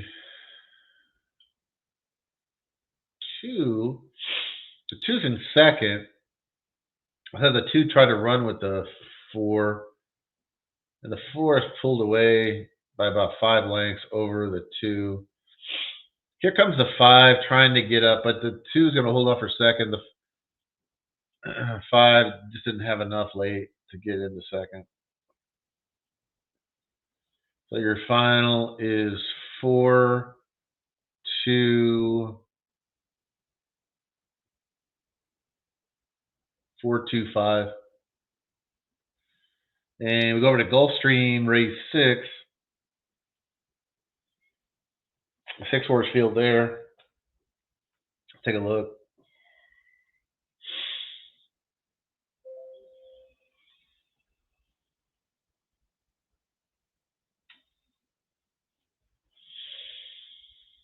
Little Miss Curlin Romps at 1 to 9. Whee. Then we got, after Gulfstream, we got 13 minutes to Oaklawn. Oaklawn race 5.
All right.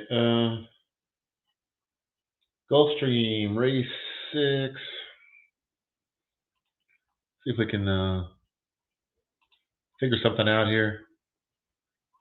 The 2 horse I have a little bit of interest in. Bert's Naughty Girl. Got another shot. Got a shot in here. Another 1 to 5 shot in here. Oh, Sister Troyenne. So that's gonna be tough to beat. Sister Troyan. I think I was going to try to take a stand against it. I'm going to go with the 2, Bert's Naughty Girl.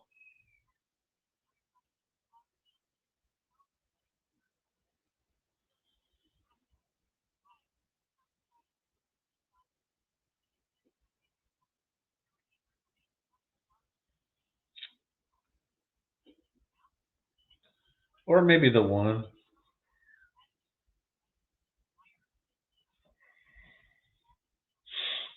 The 2 or the 1. More 2, I would say.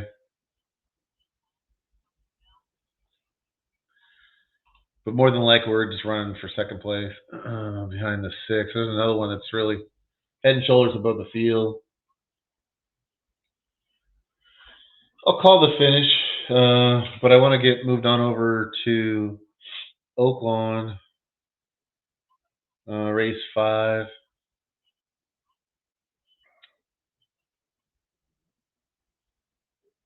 Oaklawn race 5 coming up in 8 minutes.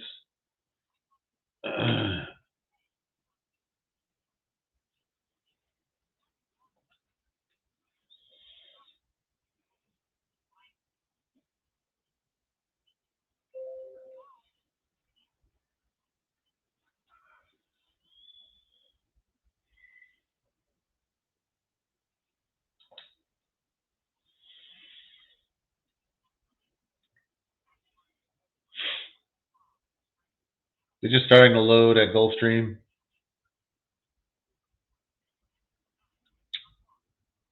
At the Ginger Brew Stakes, 175,000, 3-year-olds.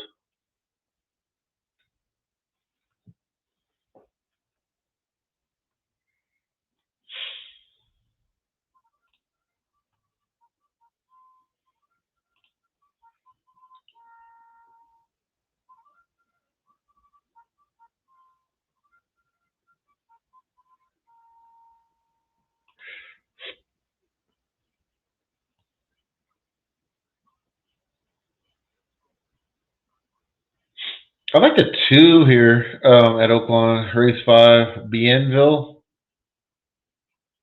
It's been working well coming up this race. I think it's improved effort for the 2.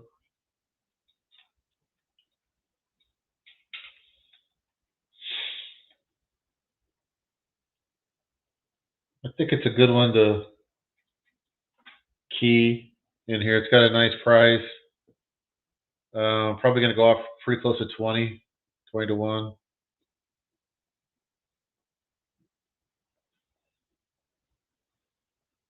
First time. Is this first timer?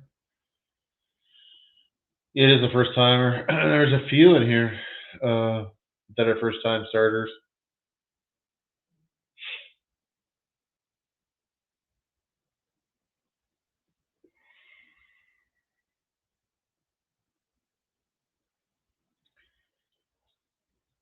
I liked him. I liked. Yeah, I didn't have too much interest in the 3, Just JoJo. Didn't really like him. I did like the 4 though. Like the 4 Torch.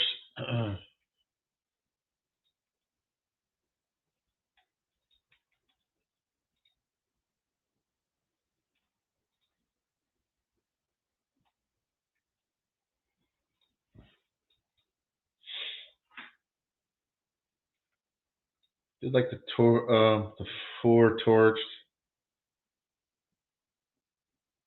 The 5.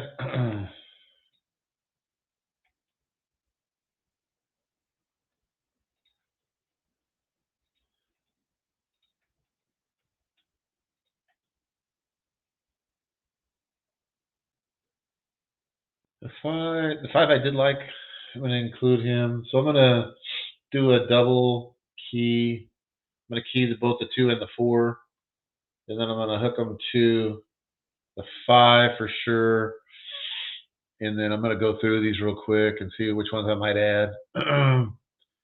No interest in it at all in the 7. No real interest in the 8. Reclamation, no interest there. Baloba. I'm going to include in my exact the 11. I'm going to also include Mr. Fancy Pants. I do like that one. And no interest in the 12. So I will post my exacta play right here. And also I'm going to include win bets on the 2 and the 4.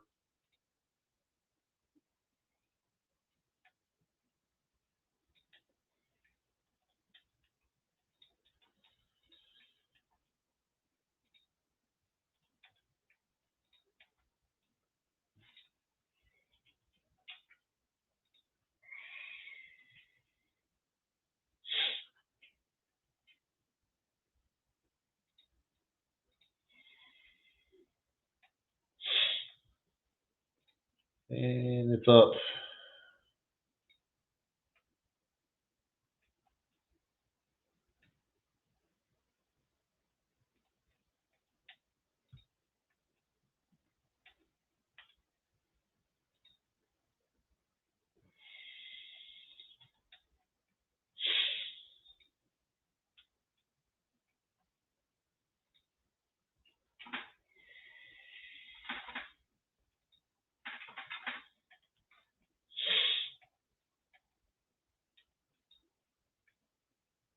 Two and the 4 are my keys there, and I hooked them to it. So I posted that up in the chat. And I highlighted it. 6-7-1 final. Yeah.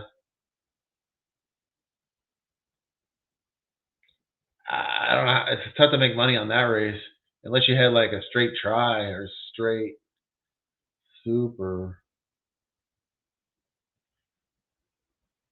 But the two kind of I liked were the 1 and the 2, and they would have had to run at least second. So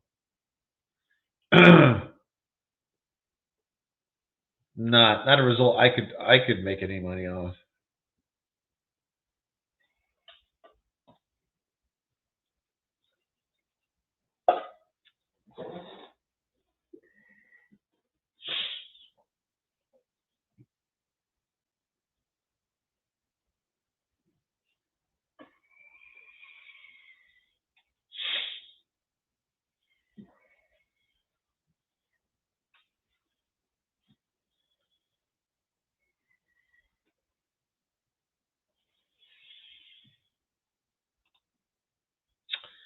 Got a couple minutes until Oaklawn. Go ahead and post up your picks there.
All right, we're at 0 minutes at Oaklawn, but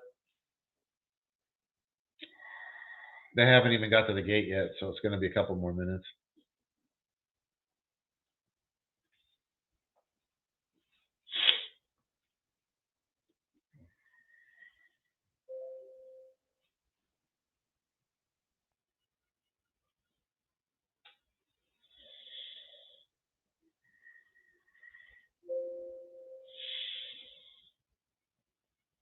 Oaklawn race 5, and then we got 7 minutes until Tampa race 6.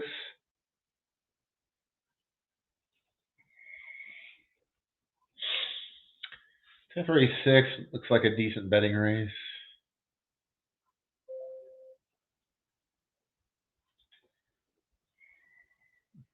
8-horse field.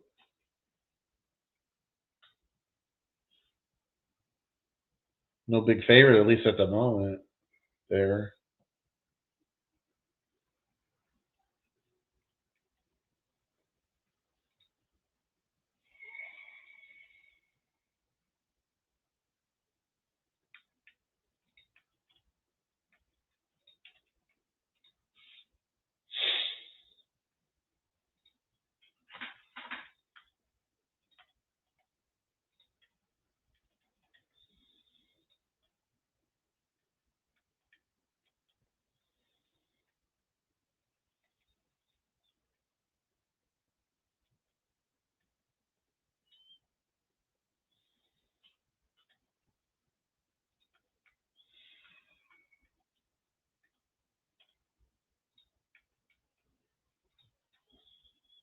They're off at Oaklawn. 8 got out to the lead with the 12, 11, 1, 5. To run down the backstretch in the 6 furlong maiden special weight.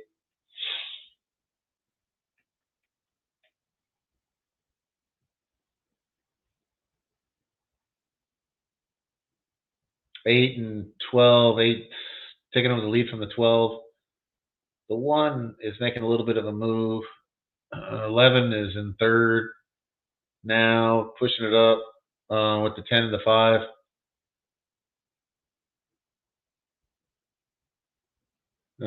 One has gotten away, or not the one, the 8. 8 has gotten away. Wallow horse is in for second, but it looks like 8 has captured the win. The 10 horse is making a move for second, I believe. I believe it came in 8-10. After that, it's pretty close. So 8-10. I did not have the 10. I don't know why. He didn't look like something I would bet.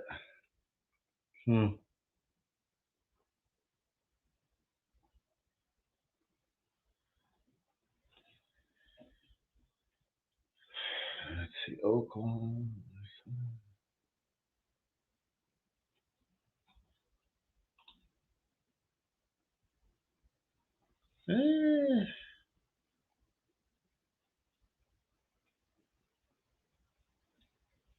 There was Reclamation. That was the 8. Yeah, I mean, looking back at him, maybe, but he didn't really spring out to me as a horse to take here.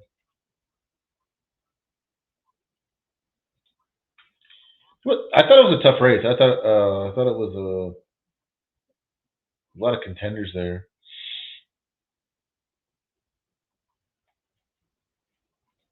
Yeah, I had to stick by it. I don't think I would have had the 8 no matter what.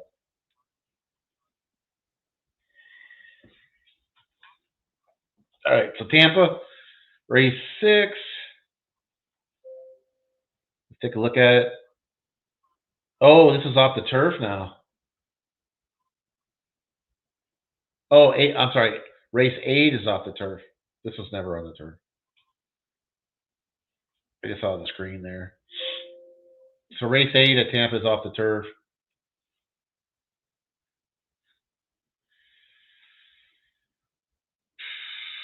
Okay, let's take a look at this real quick, as quick as I can.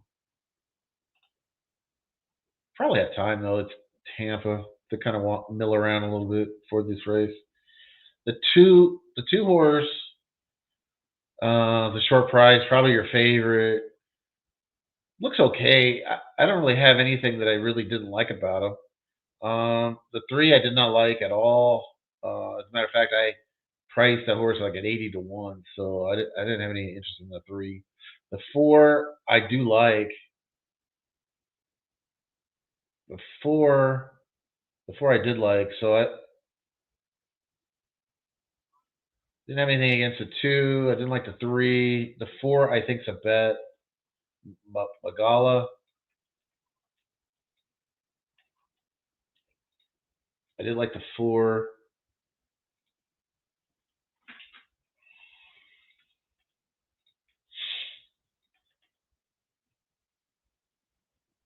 5, no interest at all in the 5. The 6, I did like Mona. The Mona I probably like the best, better than the 6 Mona L. I liked better than the 4. So it's 6-4 at this point. And moving on down, the 7, I did like. That's probably my 3rd pick. Dame Gina Marie.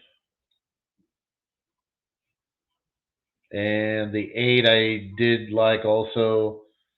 And the 9, no interest at all.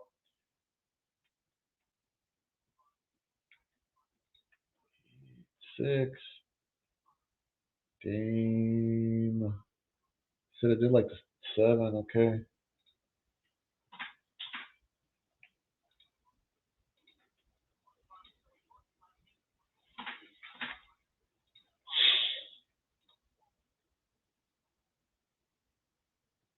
All right, they're still getting close to the gate. I'm gonna try to post my wager here, the way I bet it. 6. I'm gonna key the 6. Key the 6 to the 4-7-8 at Tampa.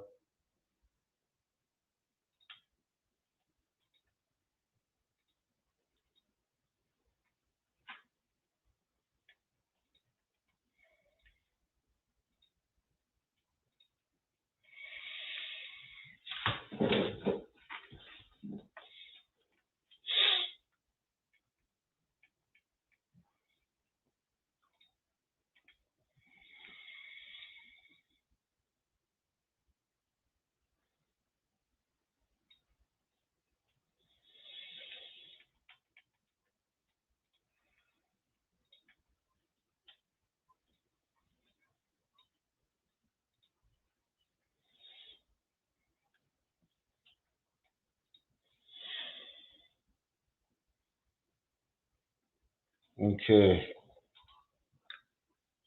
And that brings us to Aqueduct race 7 in 1 minute, so I should get on over there. They run pretty much on time.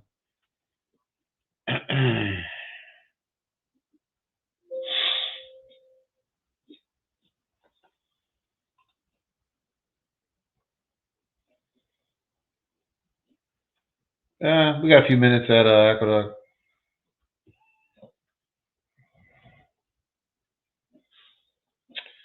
It is a 5-horse field, so it's not worth too much of my time, honestly.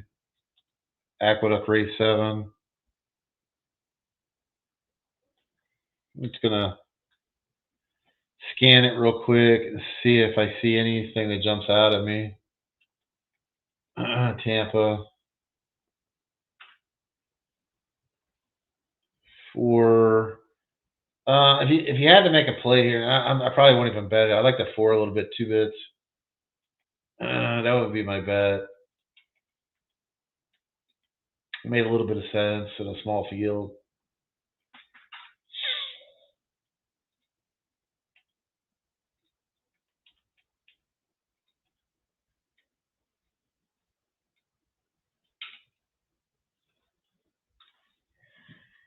And we're off at Tampa, race 6. The 4 has gotten out to the lead. And the 6 is right there. Need the 6 in the top 2. Mona L.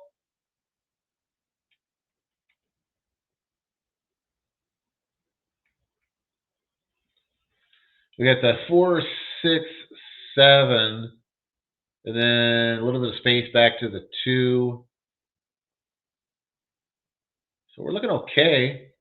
The 6 has come alongside the 4 to challenge the lead as they bank into the turn.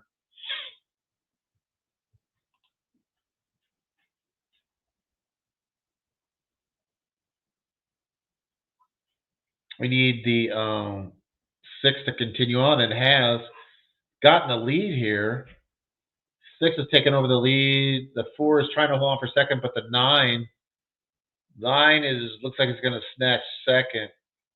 away from the 4.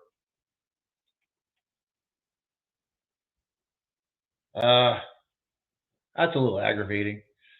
We had that exacta. We had the 6-4, and the 4 had decent price at 7-1. But the 9 just had to come in and break up our exacta. Ugh. All right. 6-9-4 is your final at Tampa. They are loading in the gate at Aqueduct, and I had a small win bet on the 4 here, 2 bits at 3-1. And then we will go over to Fairgrounds after this race at Aqueduct Race 7.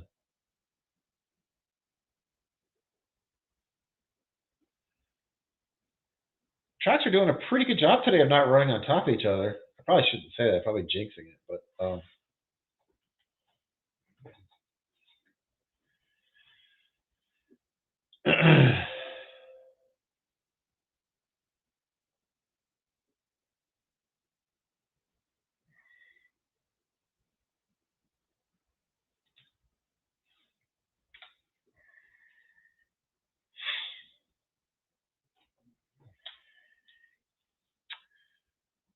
right, well, we're off at Aqueduct.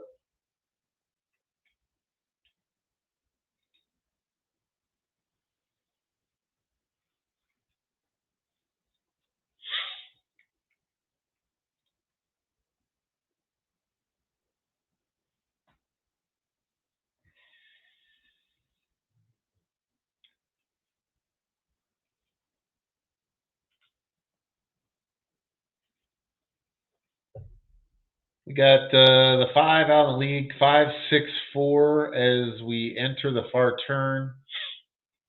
5's got the lead by about a length. The 6 and second, and then another length and a half back to the 4.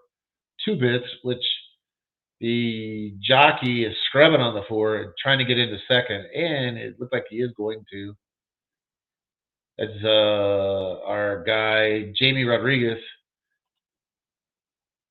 got it, the 2 bits in the second, but definitely got some work to make up here. Got about 5 or 6 lengths to get to the 5.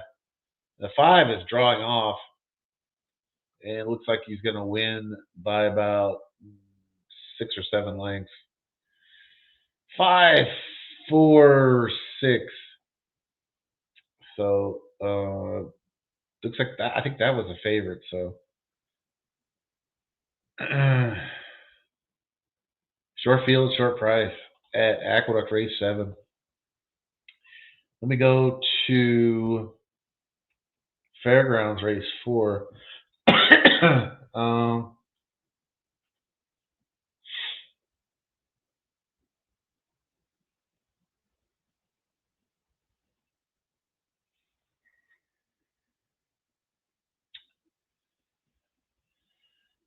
Fairgrounds Race 4, they're still walking around circles on the dirt track. They haven't crossed over yet to the turf course, so we have a couple of minutes there for sure.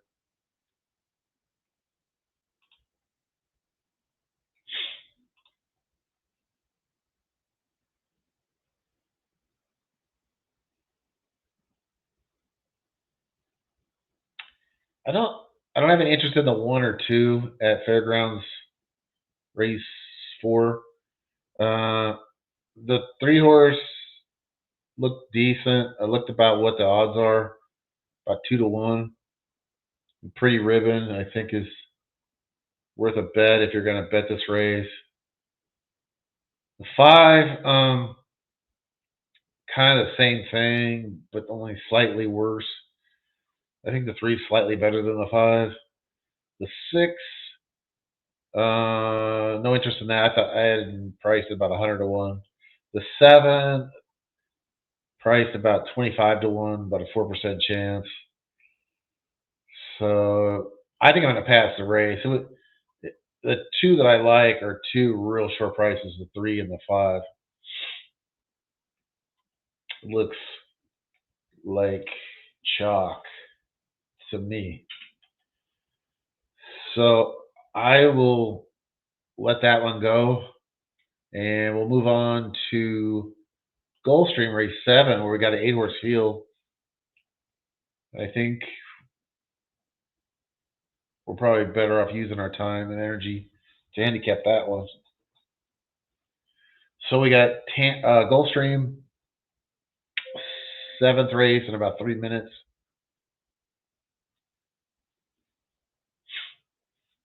And I'll start breaking it down here.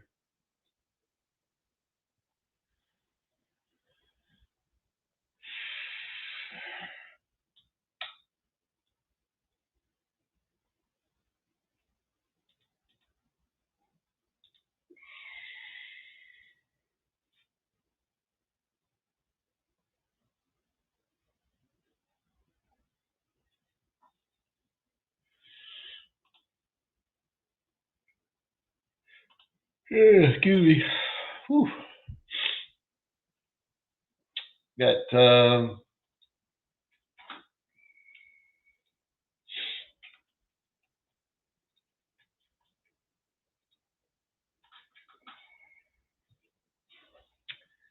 I do like the one Mizzou, 5-2, but I mean, I thought the horse probably realistically are closer to 2-1. So if you can grab them, if you can get 5-2 on them, I think that's a decent bet on Mizzou.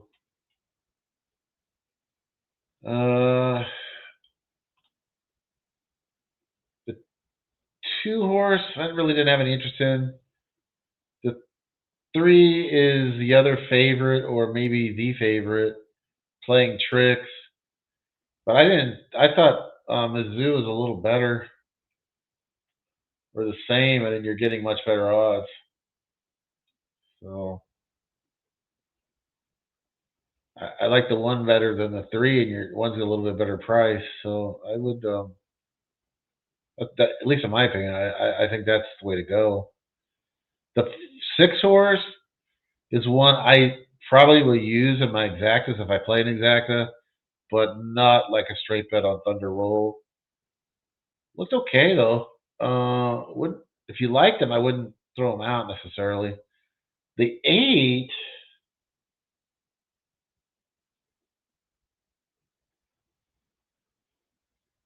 I liked a lot. I like the 1 and the 8 here.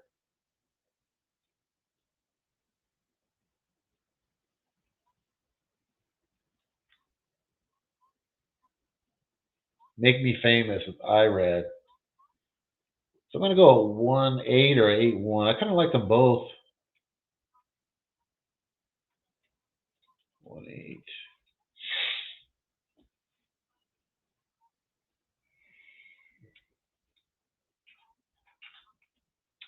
I'll box them. I'll box the 1 and the 8 here.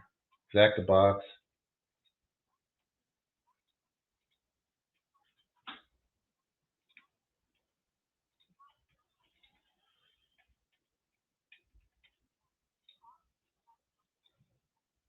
And we are approaching the gate at Gulfstream.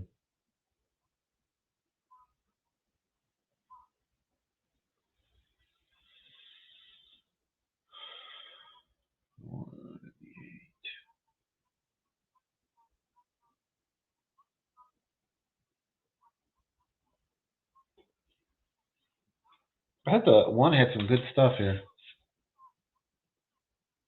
I mean, it's working good. It's got speed.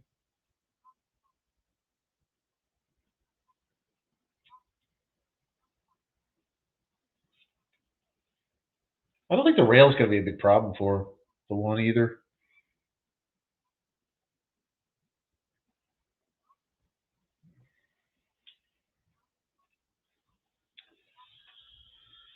Okay, they're starting to load at Gulfstream.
All right, we're off at Gulfstream, race 7.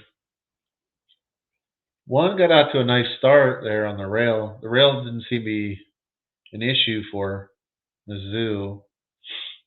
Got about a length and a half lead over the 5 and the 2. 8's right there, which was my other half to my exacta. Now the 5 has decided to put the pressure on the 1. I'm trying to go by the 1, and I think it's doing so. The 5 has got some natural speed here, not natural ability, and has pushed by the 1 kind of easily. Okay, so the 5 looks like he's long gone here. The 1 is back in third now. The 3 has come on to take second and taking aim on the 5. And the 3 will get up and win. The 3 made up a ton of ground to stretch to get by the 5. The 5 looked like certain winner. But the 3 rallies and closes over the 3. Yeah, you don't see a lot of closing on that dirt track at Gulfstream. That's a rarity.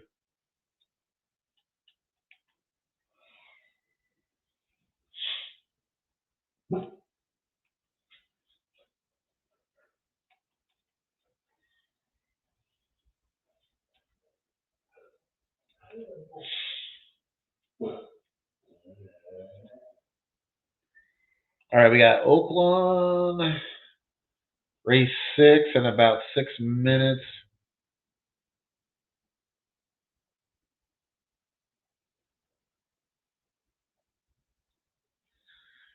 Oaklawn 6.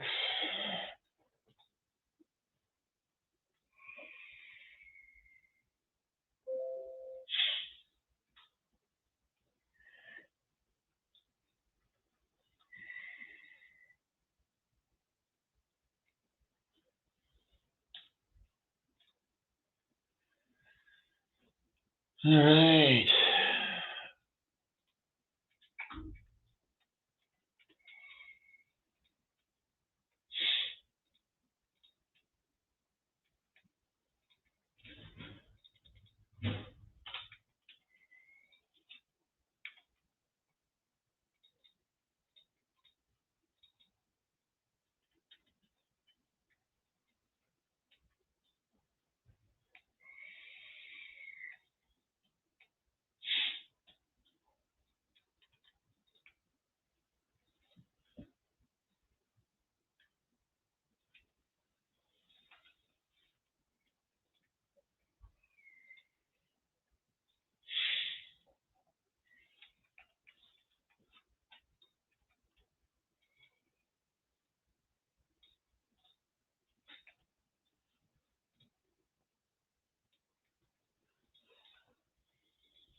We got about 4 minutes to Oaklawn.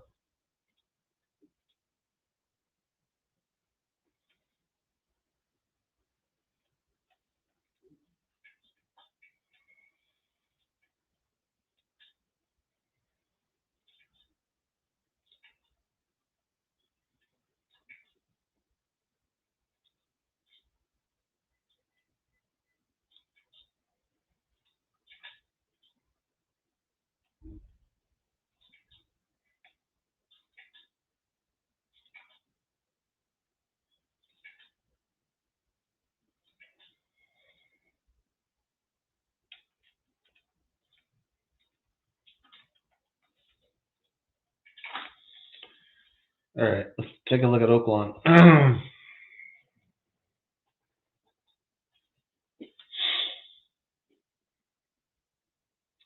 Oaklawn race 6 in 3 minutes.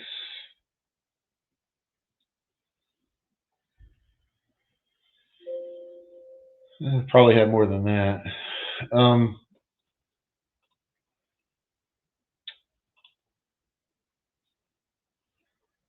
didn't have any interest in the 1, but I did like the 2 quite a bit. Dynamis. But that was worth a bet for sure.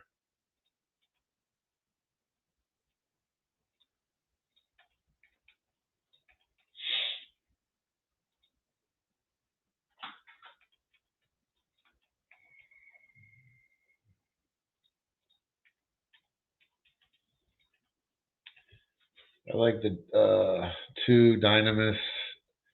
Like I said, no interest in the 1 necessarily. No interest in the 3. The 4 I did like at Tercy, and I think that's going to be my key and my top pick here. Attersea.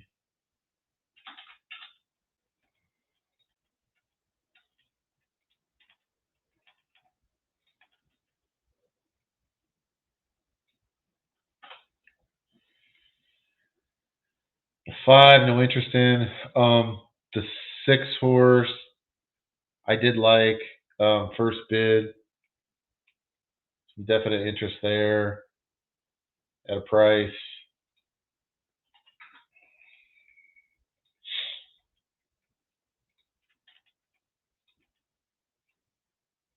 Keep moving here. The 7 horse, I didn't hate, but a little bit too short for me.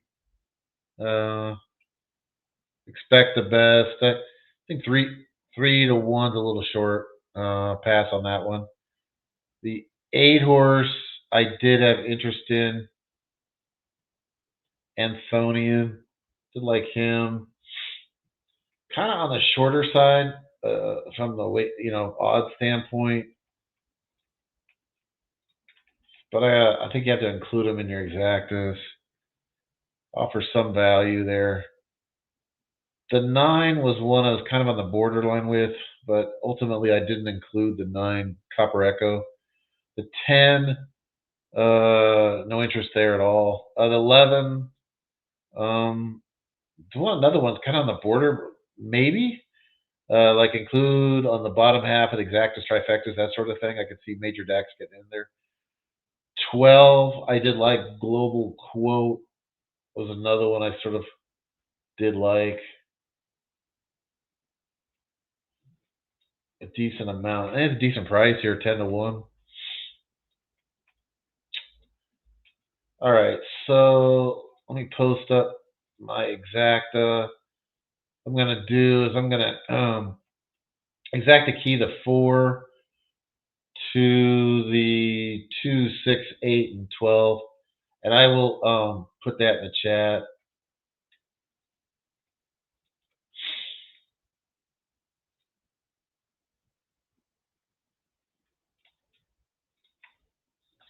We still got a little time. They are walking towards the gate now, though.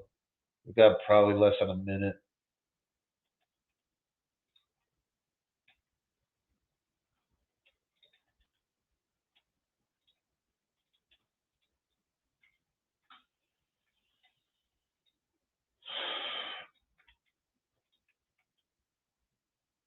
Six, 8, 12.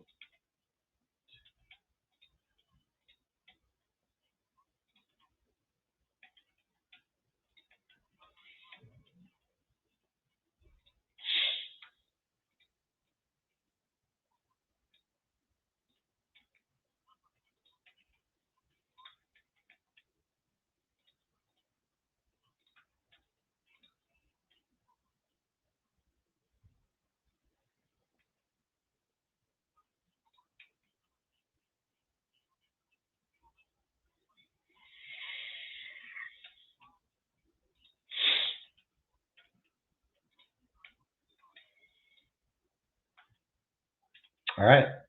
They are loaded up mostly in the gate.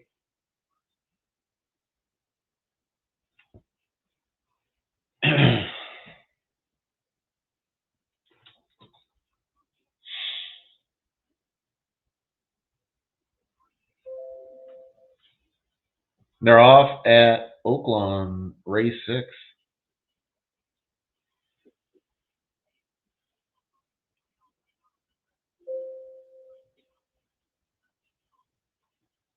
And I will call the finish, how they finish here. I'm gonna start taking a look at Tampa race 7 while they're running.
So it's gonna come in 7, 8,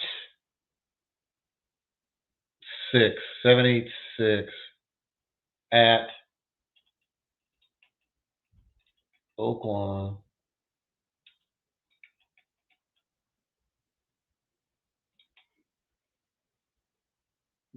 I didn't know 7. Did not have the 7 in my action. I don't know where the 4. Oh, I see the 4 now. Shouldn't have it late.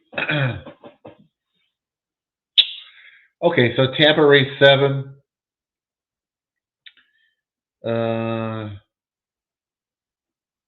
I'd say their track is muddy at this point.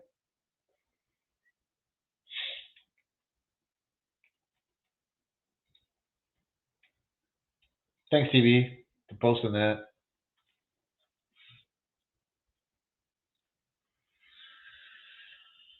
Tampa.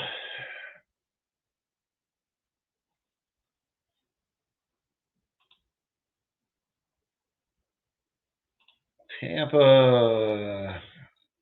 Absolutely no interest in the 1 or the 2 here at Tampa. The 3, no interest also. The 4, no real interest. Although kind of respect the speed there. Painted Warrior. But I think he's a little underpriced right now, at least. The 8. I'm sorry, I skipped. The 5, no interest in at all. The 6, no interest. The 7, I did like. Sultan the Great. That had a much better shot than they're projected to go off at 35. He's at, I think he deserves to be around 20. But I understand he's like 12 right now, so it's kind of weird. But I think his odds do get a lot better later on for 7. Sultan the Great. I like that one as a long shot.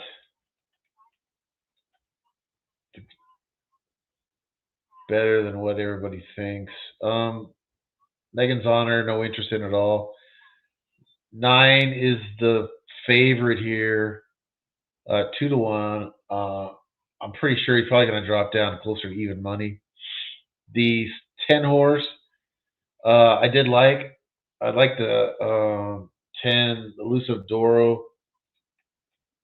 Handicapped him at 5.5-1. He's about 6-1 right now, so I will play that one.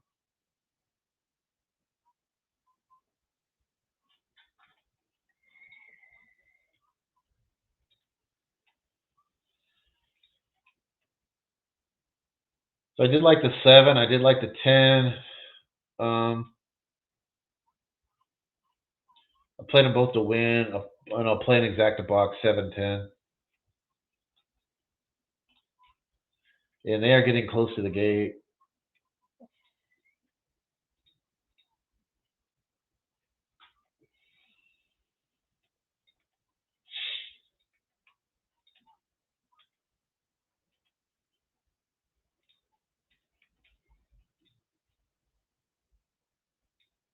I'll post up my exacta here.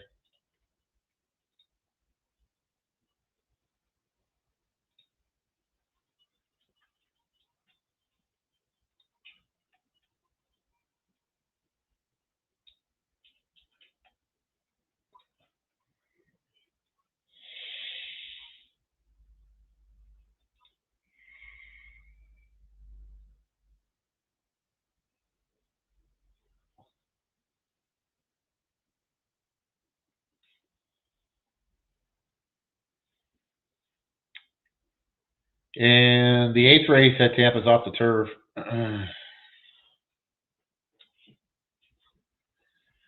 it's probably a ton of late scratches.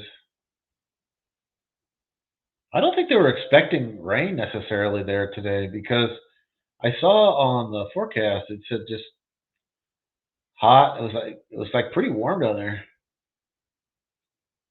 Clear. Okay. Florida, anything can happen weather-wise.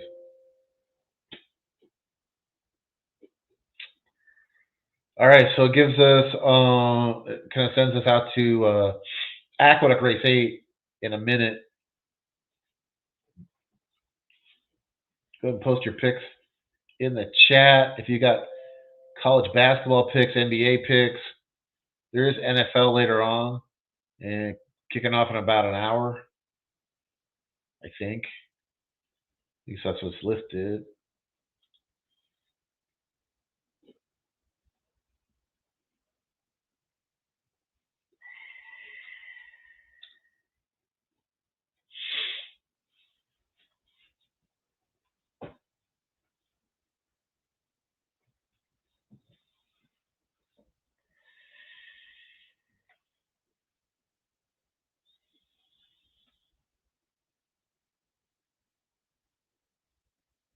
All right, running at Tampa.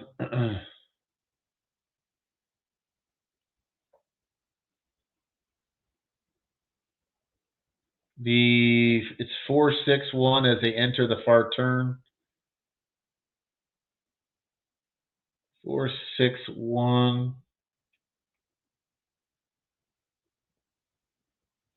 4-6-1. There's a few horses I can't really identify. They're in the pack. They're running. It's still 4-9-1.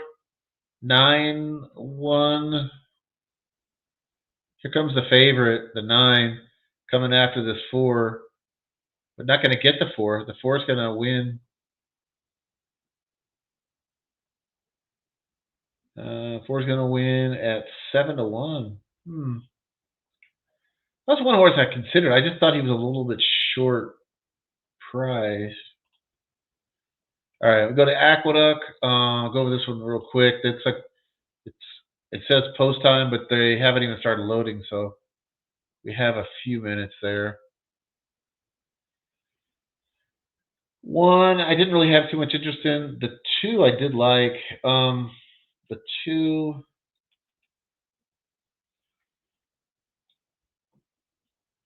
The 2 I do like, and that's going to be my top pick. Like the gate works there too for the 2. That's always a good sign. I'm a sucker for gate works.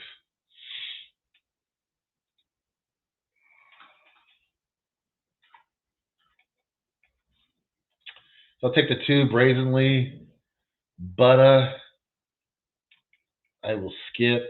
I didn't really see the upside in that one. The 4 was one I was thinking about, but I think ultimately I'm not going to play Russian Realm.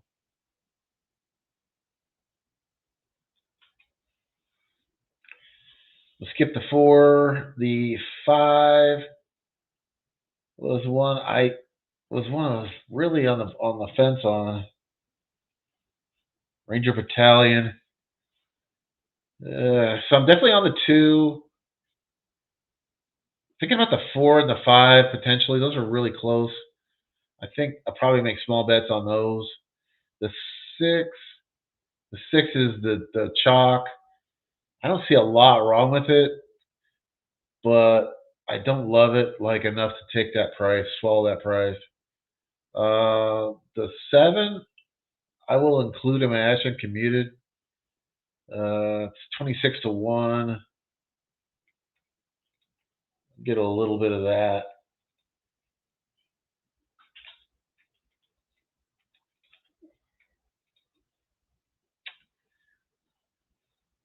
The 9, I like. I will take some of that. It's Filoso. Good price on that one. I think he's much better than what he's at, 36 to 1. I think he's more like 20 to 1 ish. I'm not going to have time to post up my picks because they're already in the gate.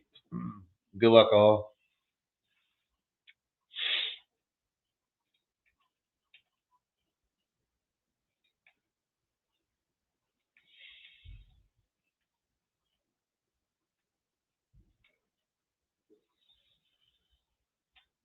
Oof.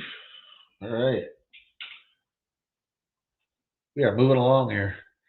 They are off at Aqueduct.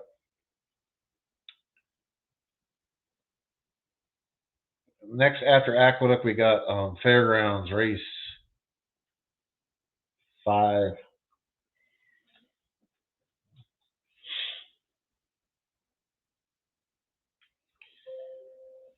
The 3 has gotten out to the leads. 3, 7, 8, 6.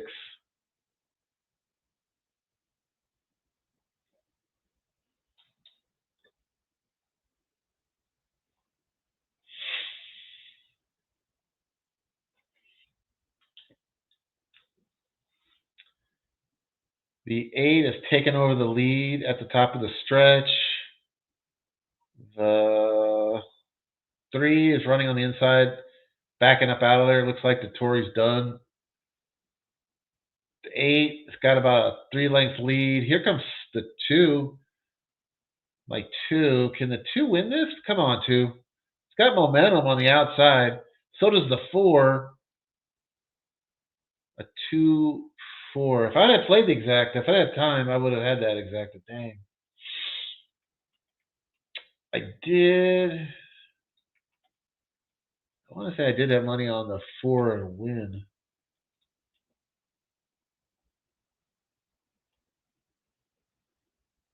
No, that was the one I thought about. No, you know what? I would not have had that exact because I kind of pared it down a little bit and ended up not taking the 4. The 4 was one I was on the fence on, but ultimately I did not play. I had the 2, which I liked the best. He made a big run. He's actually ahead of the 4, charging down the stretch, but then the 4 has a little bit more in the tank to get the win. So it comes in 4-2-8 at Aqueduct race 7. And that takes us to Fairgrounds race 5, and they are loading. I don't have really any time to talk about this one, unfortunately. I did have a little bit of interest in the 4 Federal Agent, but beyond that, I don't really have time to break it down and give it justice.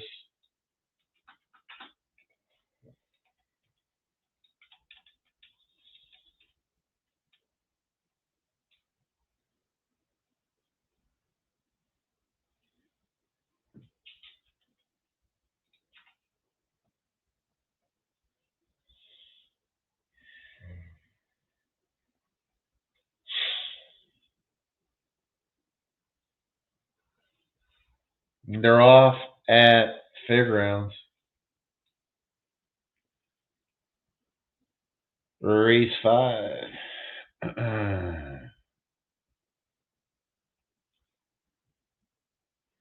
The 7 has got out to the lead there. Guns blazing, looks like. Got about 3-length lead on the 4. It had a little liking to the 4 Federal Agent.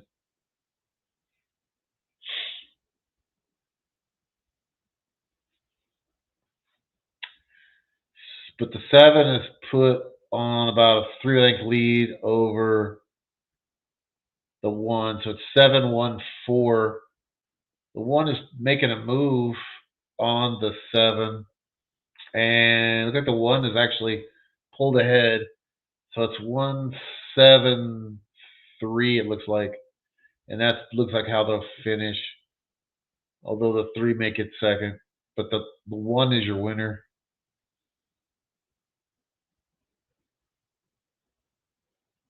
One wins in a romp.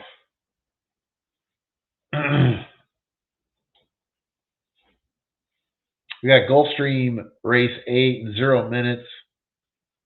If you want to take a look at that.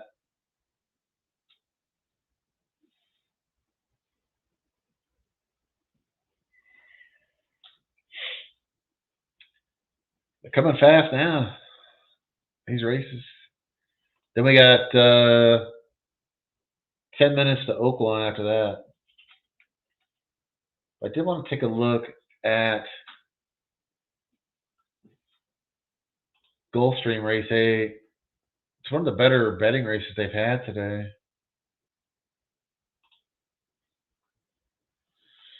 I thought. I like the 10, Smooth Breeze. Definitely a play. Definitely a play, Smooth Breeze. I'm just kind of jumping around here in these races since they're at 0 minutes.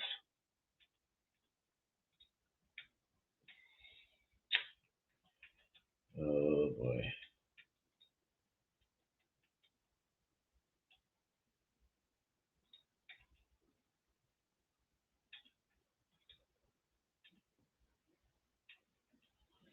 Smooth Breeze. There we go. I did like him.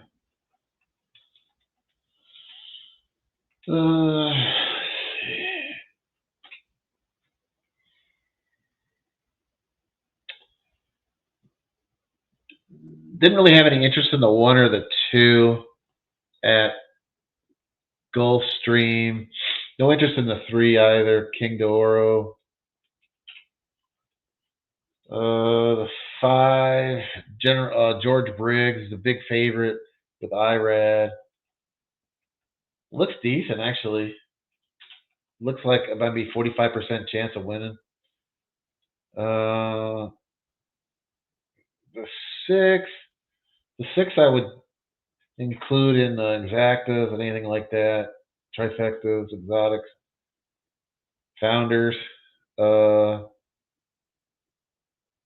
McCraven, pass. The 8, definitely a pass.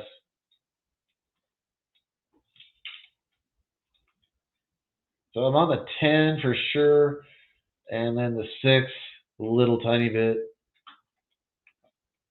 Founders. Am I missing something here? Let me make sure I got all the horses I was.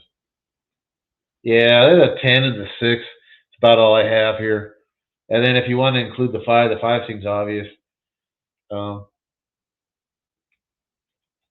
mean, not entirely not beatable or anything like that. It just all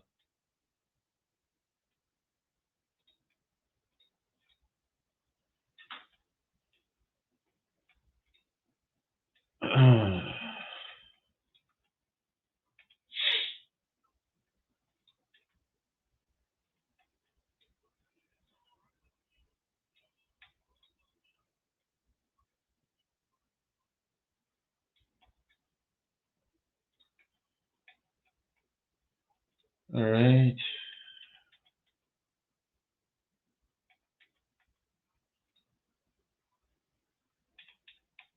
I mean, the 5's stand out obviously in that race. It's just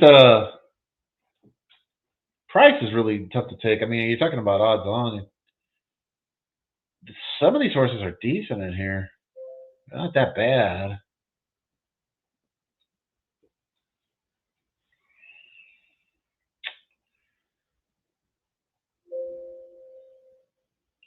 But definitely the 5 has the best chance to win if you just like figure it out that way. Then we got Oaklawn race 7, and that's going to wrap up the show for me. Oaklawn race 7. I'll leave the chat open.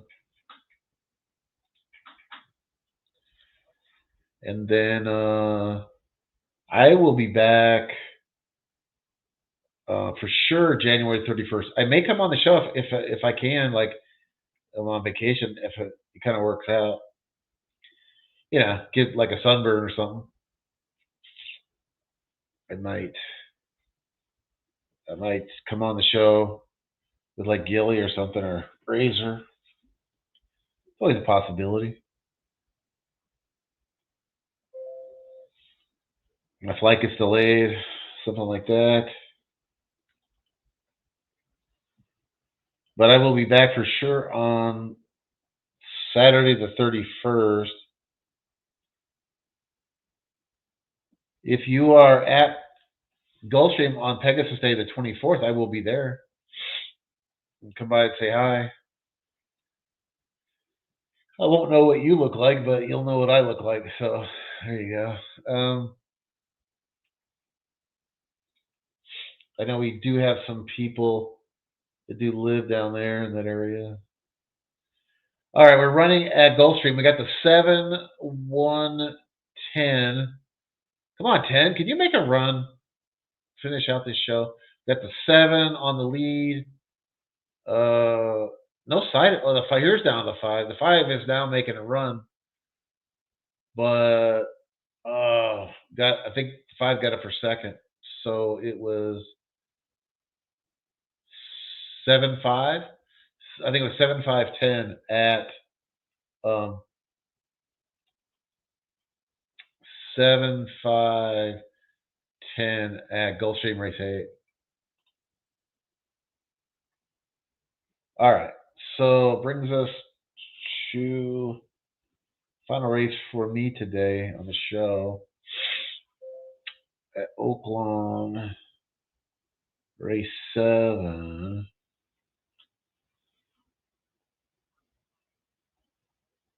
Yeah.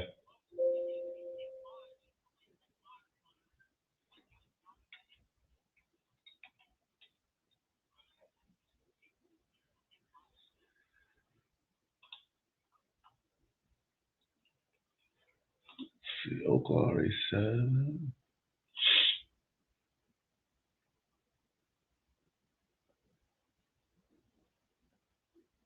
I didn't like anything about the first 4, 1, 2, 3, or 4 at Oaklawn. The 5 is a big favorite, and I've said this a couple times today. The 5 looks kind of legit, but I'm not in the business of taking those short prices, so I have to pass on that. The one horse the 7 horse, I did like Stormbender. I think surprise here, and I think that I will take some of that Stormbender at 25-1.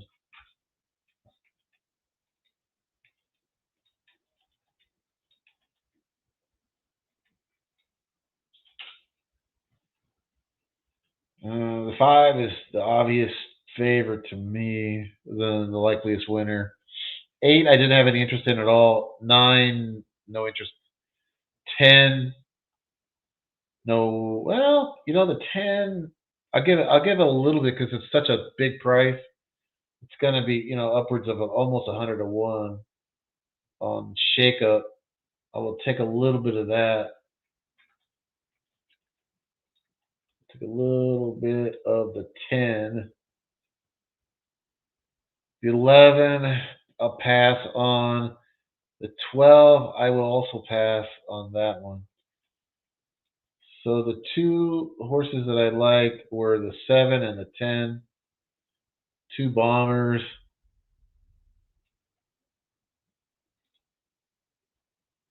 Try to go out with a bang here.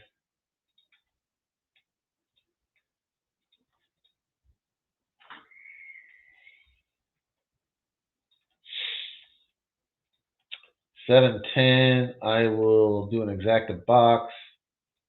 And those are the 2 numbers that I had. to win.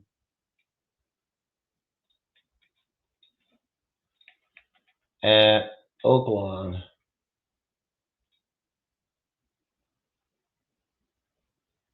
Yeah. You talking about you? Because that's what I've had. I said that on the show the other day. I said we went. Me and the wife, we went out for Chinese food from New Year's Eve, and we watched the Miami and Ohio State game on the big screen at the book. Yeah, she's got like this curry rice. A little bit of curry goes a long ways. I mean, it's like I don't hate it, but it's a little much.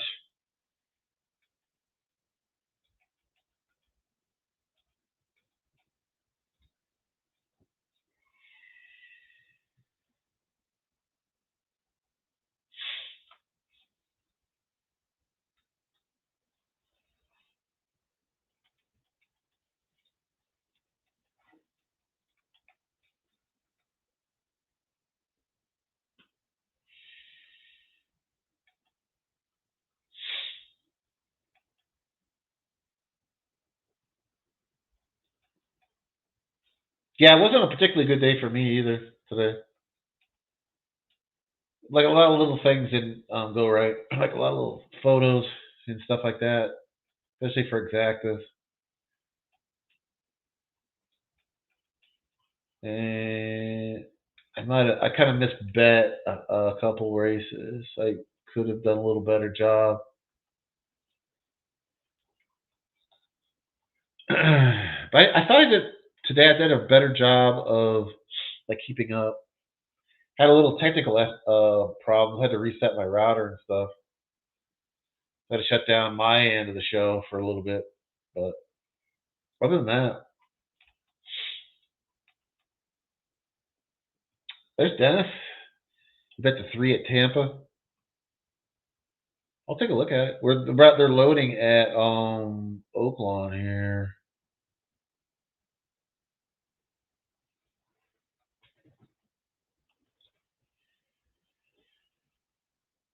They are loading at Oaklawn.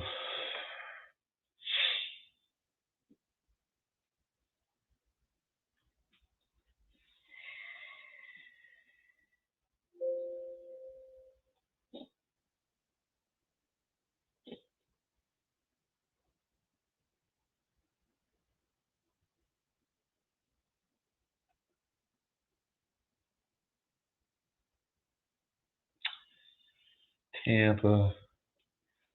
Oh yeah, the problem with this race. I don't know if you knew, Dennis. This was taken off the turf.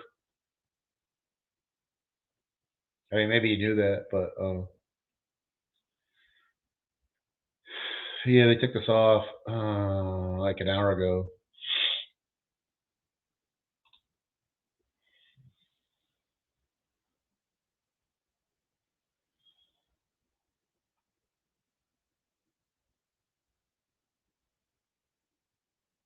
Yeah, the 3 makes a lot of sense. Madam Prosecutor, I get it. The horse should kill him. The other horse I was thinking about here, and maybe the 4 Mischievous Trick didn't look too bad. Maybe the 6 didn't look so bad. The 4 and the 6 maybe.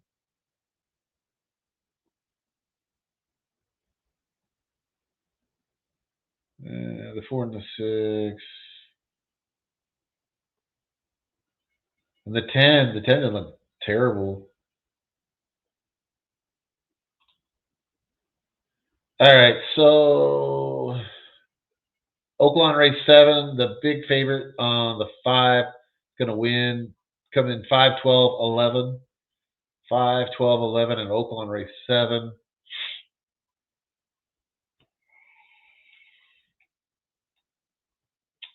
Back at it tomorrow. Yeah, Gilly will be running the show. I don't know what the plan is while I'm gone for the Saturday shows. I don't think they have one yet. But